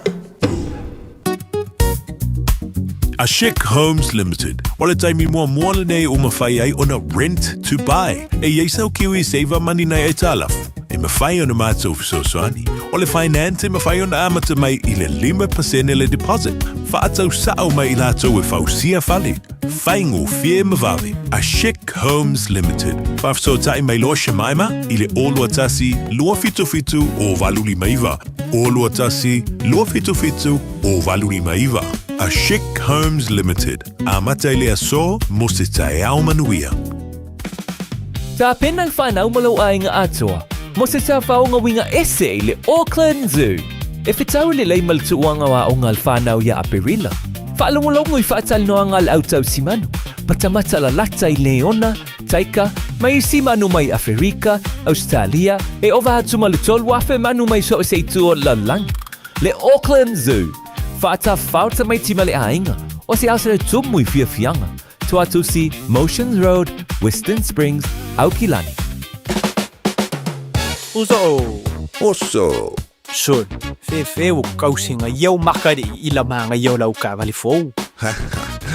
La boi amu se uso. Bag. O le Enterprise Motor Group man ka. O uso ia kai awangi. Le yang whakamoe lau whainga duenga. Ai o akure a fia o show lau ka mai lunga lau wala. Pa o koinga ka vale. Piki apu SUV, van. So koinga ka vale ha. O fe faltava. O le lima ongo fiku Great South Road man kau. Pe vile le over se lau lima o dua kodfa. Enterprise Motor Group Manukau. Sa ili, fili, ma ave loa lau taavali. Le Big Pots and More, o whaiti tia te wonisi o loa. Maua steamers, woks, olo la pupua, ipu te oata, ipu popo, maisi. E iai fo I o ngā mukesi, e whaonga I tutonu mu whafu. E whetau I le lei mo a inga e ka le sia ma soo si wha moe. Le Big Pots and More, o mea uma e te mana o miha, I le whale o loa e tasi. Asia siane I se la lai lata I fo iate oe. Tolu Lima Tolu Great South Road, Otahu. Westfield Mall, Albany, Unit 3B. Dasion Tolu Stoddard Road, Mount Wasco.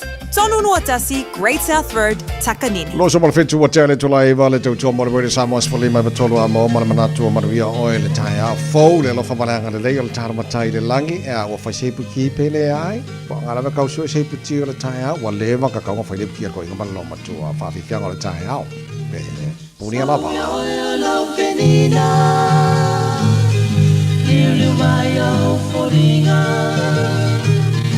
Ia e pito mai e tuole masina se isulungi o ita le fetu paneta o fea o iai ina fai mai e sautala pena e tawane ai oi ua senga noe fati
So far to tuai ale puni ala ba o fa fi fianga le Samoa nei vanga le tai ao ma le mananto lo so sania tata musika sui fe filoi e fa no fi mali e fo le tai ao lanto a fa ngai fi si vevesi le tai ao to ai fo ala la mai lalo fa to fi mali le tai ao fo lanto okay so ma fa vevesi e fo la so ai le le tu mu manuia ma fi le mu le ala nga vevesi o lo kango fu fa vevesi ia le aso mana ia wa mai le tua mo tatou le nei tai au malo fola mo ia malo fola on sat ile atu o fola ngolo tatou fai nei e se fo ia un o fola ngolo lua fe los furu no la tau tono na wa sile fia le tino e lua vai aso lea ua iei nil malianga le President of America, Donald Trump, ma Israelu, e le toi pomuina i Iran.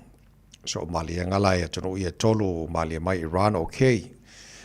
Lua vai aso, ia ua lava matole nasi i whaia, whawawia lato negotiations po malianga fo ia atono uma.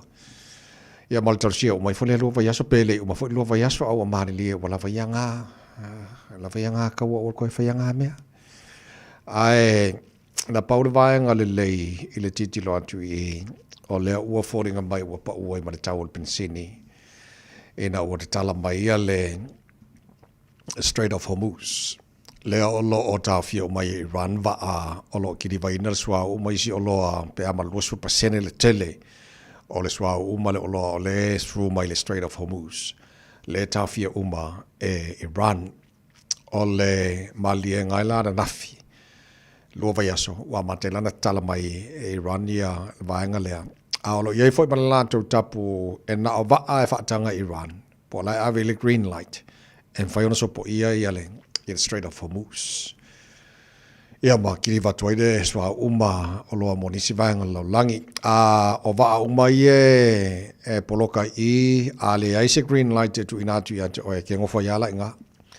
Lau inga ta mai ai o lai sirifia le leia Iran. Ia vaa o lai te tau ona whaatanga mai. In nei taimi lua vai aso. Ia ma va e tau fia pei o e lo motinopo le alma fuanga. So o tala a bit of good news mo tato uma. Ia ma lonlangi atoa. So o nei le tai au le na mai li po tila Radio New Zealand. O le uti tilo nei tato le vasa fau.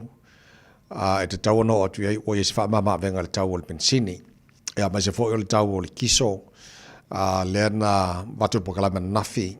Famai le la o fatala le lita ya le famai tarsia yo atu vaso le ua le o le fatala pe ona ye fufuanga ya o tauna pa o mai lalo so e fufuala il talamai vai ngai male lava o sapalai ni New olo yai el fa mo fa pena fo ya Australia ya mal telo ni se vai ngalo langi o lalam papa o ile malo le no so onai tala i o tau to fi mali mai ele nei taimi wa lua la vai aso la taru titilo ele lua vai aso le ole dio le wene ceasefire dio le wene Iran America ma Israel ia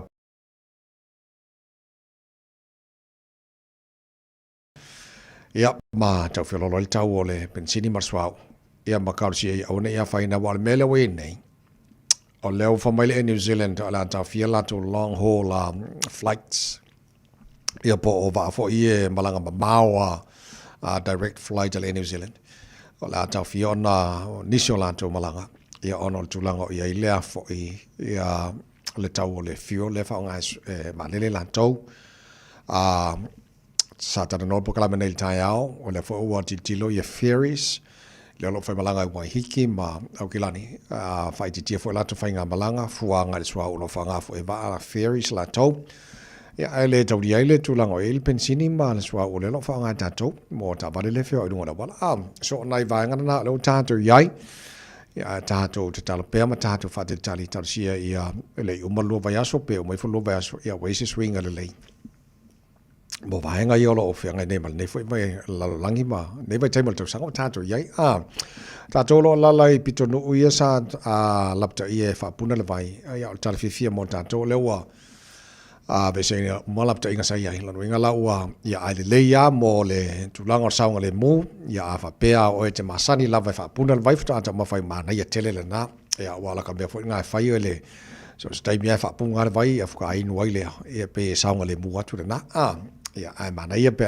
me se atu no i ai mino pitono io here's Barra Royal Oak ia Three Kings ma Roscoe ia le nau o talfifia mo to ia na usaunga le mule fo ia suavai ia peona iai ole fo se tale pesele ole pesele te fia tele iai siona pao lang ole pese na te tala ina le fatino ino le lofa o ta mama le tina na toso ele pao le sami su mai se sea se funga whatau. Se whatu pe ia o ngā whanau lāso. Ia leo tua manuia lava. Wa iei au na nei whanau a whai mau au na lea tua. O mau mai leo la mo tātou nei whai pai taimi a Oski Band. Ue usu I le teo One ole lofa Mo e ui e ole Ole nu u o te sewai Ole sa mi lava e tua I ei Leva enga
luenga nei matua na so ole tausuai no se afakala ma se sispengi le ngatan fata woise mele le mole ainga ia fatu pe fo ia onga nei fanau ia ole tautua nei matua le ua manuiai tele nei ola tu walo ia nei fanau foi o ia lo ia o fa masino o fa fe au vi ia le tu ole afo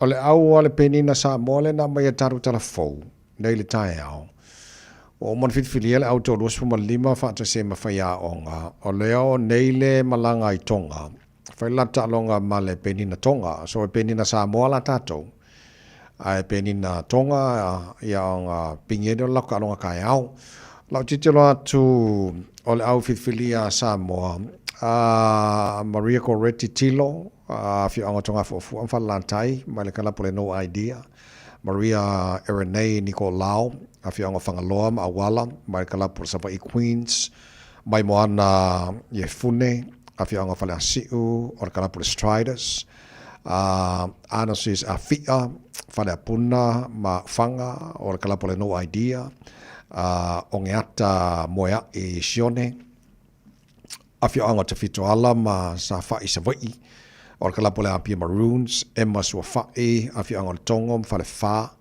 kala pole no idea te wila sui fa tau Augustino ole afi anga si umu kala pole no idea fonga manono tu singa afi anga fala time fasto or kala pole Striders Meralda puna vai ole ola latavao la fianga vai moso mole ufisa kala pole no idea Ronda se mau la fianga vai lutai kala pole no idea Frida vai sa se pule a fianga laulii la malava or kala pole Striders Gloria tala le lei ola taua soloi a fianga foi lalo sangone isa vai or kala pole Queens a Raisa isa maeli fe tayai a fianga sa napuma sa fata or kala pole no idea charity panga ingala misiluti papa ingala misiluti sorry afi anga mangiangi ma fangalii or kala pole no idea perise tumutumu afi anga sale amua ale pata or kala pole te patasi fa alo Christina Luafitu o afi anga vai loa palauli fasto uta or kala pole Striders ofa sopoanga afi anga lalo vi mudfanua monono uta or kala pole Abia Maroons Janelle Ferretti Fanana afi anga salai dua sarapaitea kala pole Savai Queens fofonga vaa afi anga mangiangi sa le longa kala pole no idea sa lua Vanessa le aula o afi anga siusenga fai ai or kala pole no idea le utu le fata Suesi afi anga si umu sa lo fata or kala pole no idea Lutia kola mua afi anga salani fala lili ma matatufu or kala pole no idea tufi samasoni afi anga fala siu ma matatufu kala pole no idea Forina Roma Finau kala fianga motaa le fanga sa fatoa o le kala pole Apia Maroons ia ma opu talavini Kaisara afianga le lepa apopua o le kala pole Tane Pearls ia ole aurena le penina Samoa le na mai taru tala nei taiao le ala malanga ile so ai fa latu talonga matonga o le talonga e fai ile fo fai le malaya le Teu Hiva Stadium nuka lo fai tonga tai aula se fulu ile fa ile afiafi tau tō mōre pere Samoa Solima Eva tolu amo ina o toes fu 5 minuto lo tō talo le tu la e se fulu tō pau na minuto lo tō le tano po kalaba le fai tai au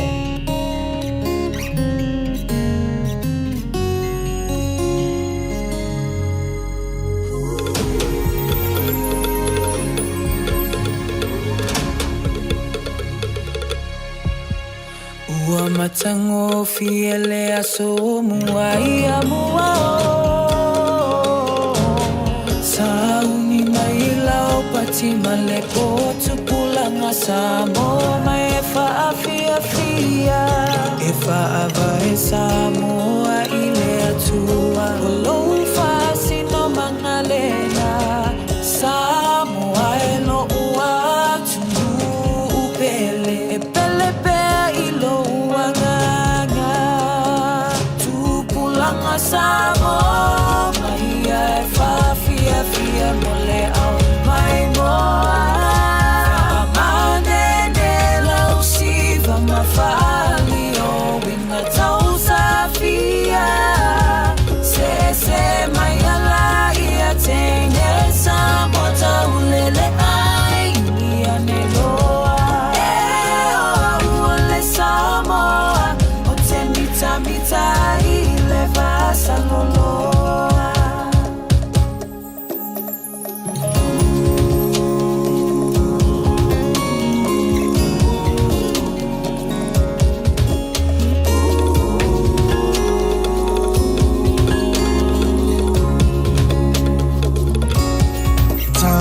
Matine Samoa ia e mana tua Lalu e mawhita o ainga Ai mise o matua Aua o soulu mana I manuia E mawai o ele fia fia Ia tu mawile tu mawhina wi melele E sili le amo I tamua Tupulanga Samoa O mai ai whaafia fia mole au mai moa Whaamane ene e lausi Mama whaali o winga tau saafia Se e mai ala Ia teine Samoa tau lele ai Ulia ne loa Samoa o te mita mita I le vasa loloa Tupulanga Samoa mai ai whaafia fia mole au mai moa Whaamane ne lau siva mawhali o winga tau safia Se mai ala ia teine Samoa tau lele ai Ulia ne loa ua le Samoa o te mita mita I le vasa loloa ua le Samoa o te mita mita I le vasa loloa Tupulanga Samoa mai a Tree and Waino le tautua Rita Samoa's for lima Eva tolu amo tātou wasiasiantu le tautua Tire World and Auto Limited a whea lātou Valencinia ia mawhale o lo whalelea ia pau o lauta vale o la whawhirai o e alo Samoa lo ngā lulu ai so ngai a Victor leo mā le tātou ripoti le ne whoi taia Victor mā lo ngā lue alo se voso Ia, se so maua, manenangi maro, kunga tawai me tau fau, malo lava tau tua tenu, malo kursi tau atai. Patapa koe Samoa, lupa kunga tau tua, ini tau tua Argentina. Yang disi fau no wau singa dengan tau, i perde mulo sa, i singa pisi rawalan de tau tawai, o roka le Ya mancari poci Victor, tak boleh. Tai tawai mol maso no, amata sira maso pompesini, ia unei, olei se funcene to se pe auto sar maso pamu. O le tato iwa tasiro tomu tala fasulu, o le mato isoro tomu tala bariwa. Tonga inalo Apple Car Taxi atau Apple Car scan tuna tato palolo e morpa utoro ta abalito na mapot ito na mato pamu. Eso matato se itang aba ay ang malo sa sisi lolo sa malo nung tu tuna tato timpusa man sangya palo lo tato man malo ya so ko gaso te tafi lung ako ita wala le do sa mo sisi ko data pati mo sa ya mato kon kesi LPG ako ia singa de tuainga ya bo suri batala ile sene penso e filo a fare tono kon kesi tenga stop si fola me tona mato pamu ya ngata fola na mato fanisilia fa lero sa fa li no to dia dan alo ta vale fare tono fa ko ati dan mana timbu masa vale ya mori la sa se le ta timbu ma di buru a le se le pulei na se pa ola Leila balau sumai yang mereka balik siasi mabayang umana ya wa fo ile anga e fo ile ta to di vai tang maduru di sini ke pole nga usik ya koro lo sa pe pare wo service ole mato service di sini mato ta bale ke mo lunga lava pa sini ya mato ole lift pu pa to pass no cover back ta to long spring mato scanner pa li sino lo ta bale me ta wa ya ta bale ya tinga video ya mato kuruma ne umbalava Fasino tasto farisilia nasa po lea o masuk abal sel mana va masuk abal pero ini enggak tak boleh tahu tak boleh tuai discussion masuk pada abal data no sama ya orang mana sama semalam-malam ya hari kekas CV tasto militan masuk pada masuk provinsi relax ni saya di Malpe abal pengusi resmi pore pasau mana perwira ini masuk pada abal di sini tak boleh tuai masih tu sahabat perusahaan masih nanti kalau mesti semua murid PAP apa yang masuk finance seni itu masih lalu seni apa sosial masuk pada balik baru masuk number oi baru itu fah seluar rumah sesuatu ni oi kalau masuk pada pak cuma kasih suruh face atau apa tuai sekian tu masih tak balik lah masih hilang mau yang masuk finance dan luas kita lah ya sui pak farosa ya boleh lewat lain lah masuk ya kau makan kota tu wili oleh macam saya fokus dengan sulfit mau melalui amato Nexus Yokohama gitu ini saya luna ya saya lebih sering ada di mana masuk rumah oi berfikir tol mesti tuan oi pakai dalam sabai mana no Victor of time only put in the entire money of favor ole nei for yaso tau jomar with samos lima eva tolu mo ole na wabatu le tautua le entire world afiane ye fa nga fo yo nanga ya na fo company lo au nai alo matama fana wa sabo ya nai fa silanga le ya ta onei le tai a mai alo le ya ona fa matafilo le tato por kala me maru le tai ya mole nei fo ya stoffi ai fa to lava i tato sponsors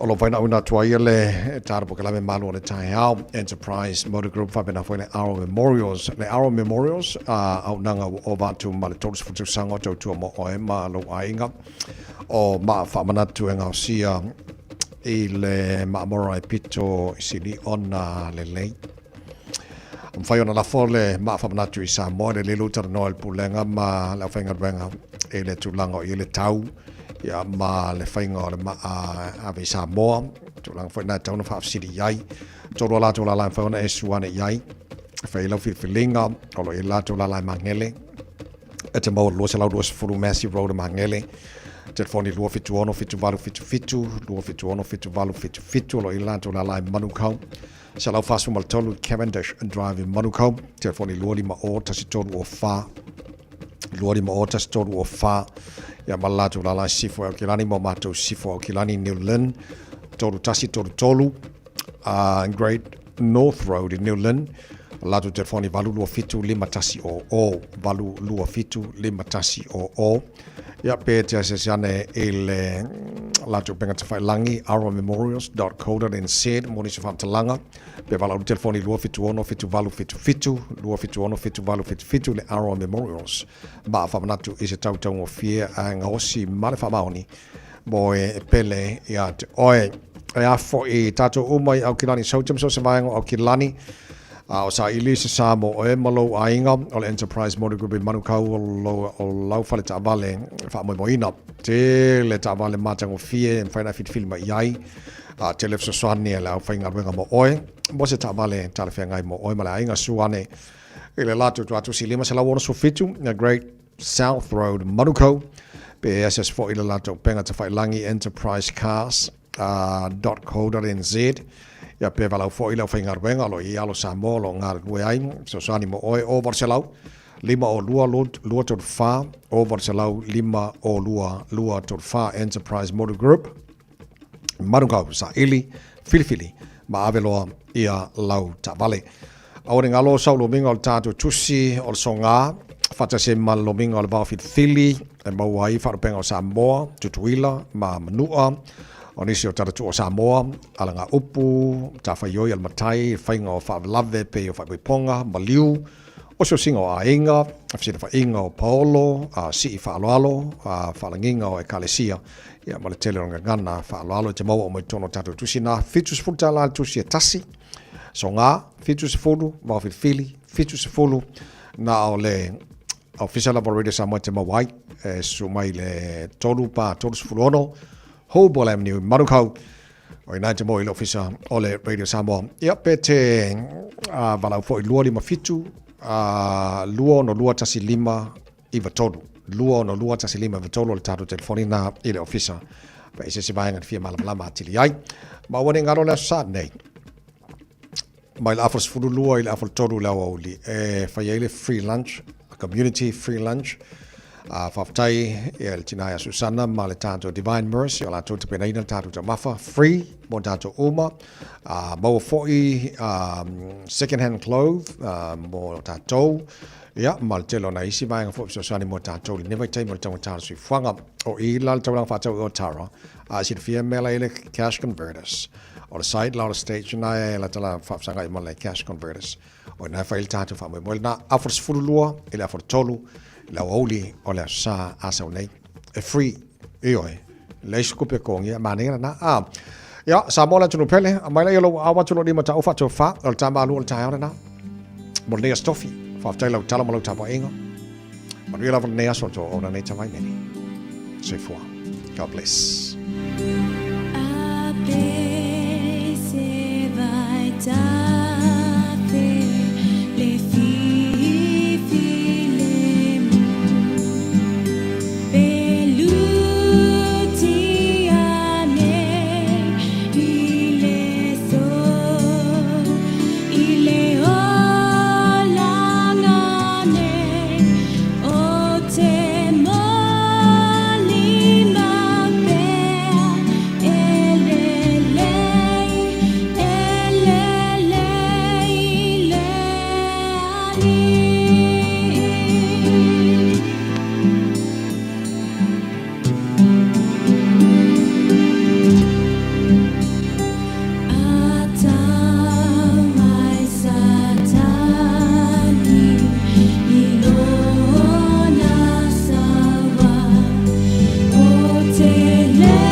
Talflava mai a te roa o tala ni mola fa fonga mai tai au manuiang. O le tūlanga o iele su palai o le soa wani sila feo lolo lai titi lava sele rei o iai i fai numera muli nei o whailo ai.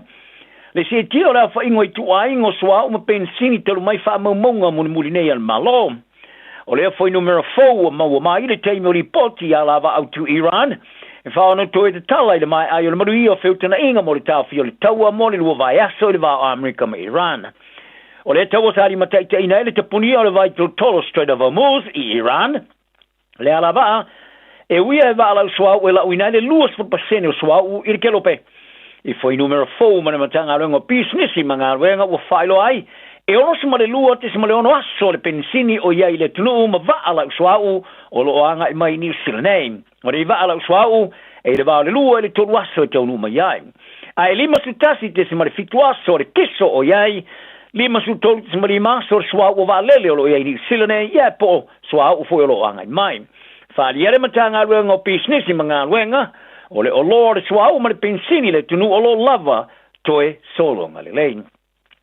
Ai o tamere wa yo il presidente o America Donald Trump mo le lua mai aso ta fiele toa se unga o ta wa Iran o se manu malo tele le mo ilato mo fa malo si ai America telia la to fa tuanga o se fulu on tu unga fatino e tu sai mas fam talanga ma le fon fa foi a o puinga o Iran sa fa tali uma le lolangi le so na fi polale me tu mai le sa fol e Trump a fa yo ilas valu le fiafi te me America ele italina a tole vai to tolo Strait of Hormuz o le fatama i lo me uma farongo lango i tolo Iran fari ai le fono o Iran o feutana inga ma America am tena les freilen that's the full April Islamabad ina o mai ona la to folo sia is tar sango se full fatinonga e pole 10-point proposal in Washington e fa wi atu Pakistani per riputia il televisor malo Iran ta wai foi ni talanoanga e leo whailo inai o le a whaamutari ai le taua.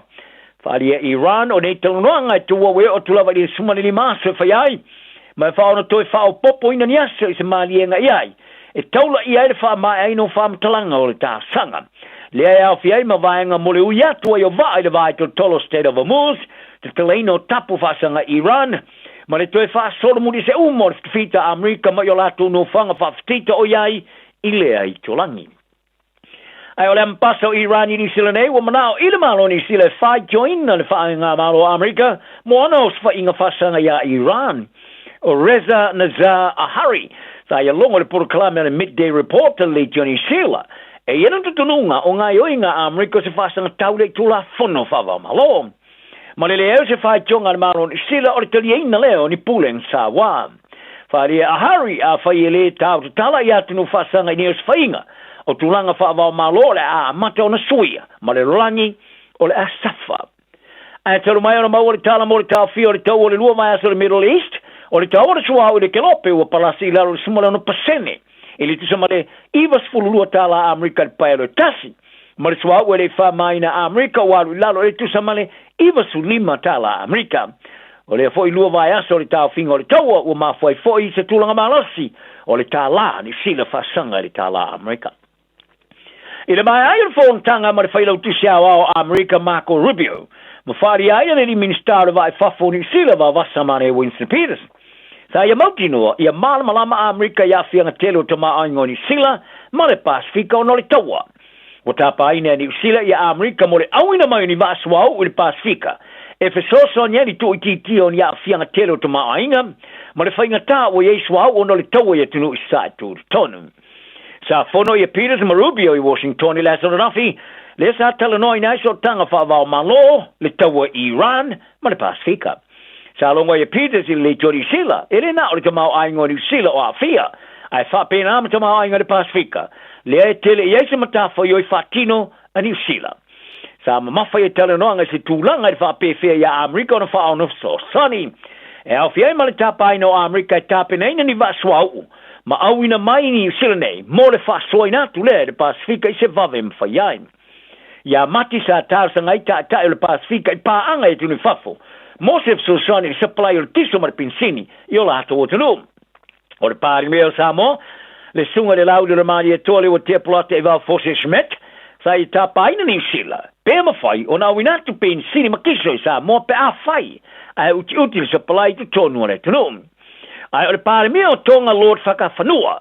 Sa i whaalia o lo lato whasoina whaamtalanga mani sila ma Australia wha sosoni ai i lona atunua ta pena penai mo le utiuti o le pensini ma le kiso. Wala pata ia au va ai tau o le fa o cyclone vai anu o fa tu pra ia foringa mai e tai ina ni sila fa unga le vasanei fa ia le official Met Service o le anga mai o le fa o le tropika e awina mai ai mani timo ma mafa ma matangi e fa mata wina yolo tanga te le motu nei ma tu ila sa e so na fisa la tu fa tu inai se va inga ma losi o matangi mo le motu atoa te luai o le fa mata o le fa o ni no fanga e foringa mai o le asi tia la pata inga ile lanu moli ya po le lanu mu a tula la mai le 5 pena fali ai o le tama tai va ai tau Alana Burrows we falia o le afa o le termine o le ile tu i sauti o fitting ile fa tula ngano le malo se le tolu i matangi ile o tula vai se lau tols for kilometer le south sawa ile ngata tonu o le fa ma ye fali ai o matua ya tungalu ia le va ai tau winga ile malo se wa e ese tulanga moti ai le power para se la au solo ai no fanga mapu e poe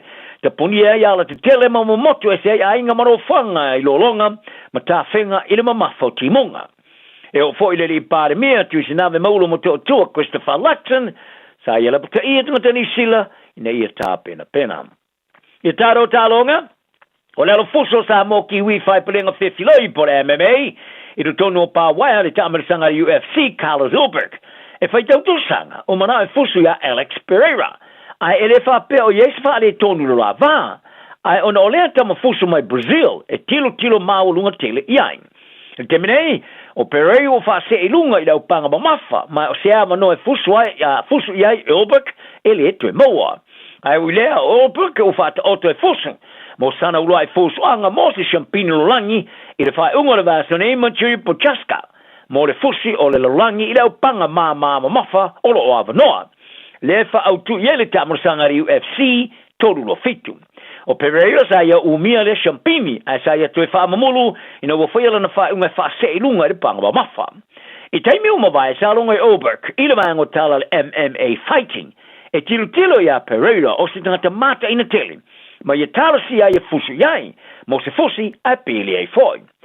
O ia fa sa o ina fo ia le fa se o Pereira i lunga le panga mafa ma fu suai mo champino lon tolu ma ia ta wai ana te faia foi pe a mo sona vanoan i termine wai va manu malo so Ulberg le wa ve ai ma se tama fusu fai plenga fe filo ia au sia se telon fusu anga e no mas fai ina ma wai malo na vanoa e fu suai le champino lo langi le panga mafa o lo avanoa o fariere tamata i kapteni mo la uneti polo tamata i le Silver Ferns a New Zealand Ameliane Ignacio. E leo toe maua lava se la tofu so ta inga ma le fupulenga o le awale tunu mai. O na whaiala na whai unga i le avanoa mo le whiwhinga i le awiri tau sanga te wai. Sa whai loa i le tina talavou tosu lima tau sanga. E rei toe tala no lava le whaia o ngā whaururu Dame Nolene tau roa. Tunu mai, o na stepu ese ma le Silver Ferns. Sana whai unga sa whaia o ngā tono le tau sanga i wafe ma le rufu lima. O no le ave fa mo ilo na malosi ma le ola malo ino na mafau ini nai vai aso talo na fa for se ili step eso e kana sio ai fa malo fo ili tama tai fa ya on fa rulu ya taurua malana mahengo fa ya onga ono ni fa tionga a teini ta alo sa ma fo no to fa sto ilo longa ile si o mianga le au e mun muliane to fil fo taurua ya o ke to pa mai ai o se fite inga tele sa fau malo ia ul talo lo minga mfasala la ngo mo faita vai aso o e kera sio o to etapa pena molista ma sanga o ni tipolo ANC premiership sa ia longo ile Johnny Sila ele to mo lava se la so ta inga mataurua a por vainga mo tulanga ma lungo ta alo le Silver Ferns o le tina o fitsu moriva ta longa faita o ta alo mo Silver Ferns sa fai sono sa o tu le man malo i por langi Ruffs River ma ia kapteni na ile au le manu tamusanga fa va malo moripu ale Constellation Cup lua fe lo futasi ma le fai lalo o le te inga fa ia onga tauroa o le tamata alo Chanel Harris Davito le ato te liu le au le Warriors and i sila mo talonga ma le Melbourne Storm le sonai ile tamusanga la kapiliki le NRL e tasi le swinga wo fa ia onga Andrew Webster ma ile au sa fa ina le Cronulla Sharks il fa ngora vaso ina o etu itua ma mala ia look Metcalf ile ta alonga ono sa fiango o nga vai leo la le ta aloin Harris Davita sa ia ofuina le ofu numero 1 mo ta alonga sa manu malo le Sydney Roosters ila matanga le Jamersanga le fa duai nei closia le ni score apetat Sa alo fafo no le tayo lo no le talonga ma Canberra Raiders le vai se so nei ma misia le vai se tasi lalo a yengo fianga olu. O se kalap soka la ikiti le motu i sauti o la tu ina tu le la tu fa va soka i fa msnonga. Ma tu ia le overkele tu per tongi o le stara. Ma tu le e kalapu ino fanga i tua i au nguto le vanu. O le anga i oinga mun muli mai li poti sa mua muatu li putia ele le toni sila le sa ta wai si tio tu per tongi a o yeike ma kalapu. Ma aveai ma se avenga mamafa ia inga ma kalap soka. O le kalap soka le Oxford football i le tui matu Canterbury le kalapu selau va fasu limon sui awai. Wala to lui te wina nei le fa va soka le tulangi ale mainland football. Wala to fina wina i le fa mstonga fitena inga por disputes chai puno. O le sfuru lima fita lau tu betu tongi fa le tau sanga al tamaiti to tasi i le nga fatiaina. To le titi saunga o iai o ni fa tinonga o le ta longa. Tala na le aso, maua oile nganga maulalo, ma yamaruia lo aso.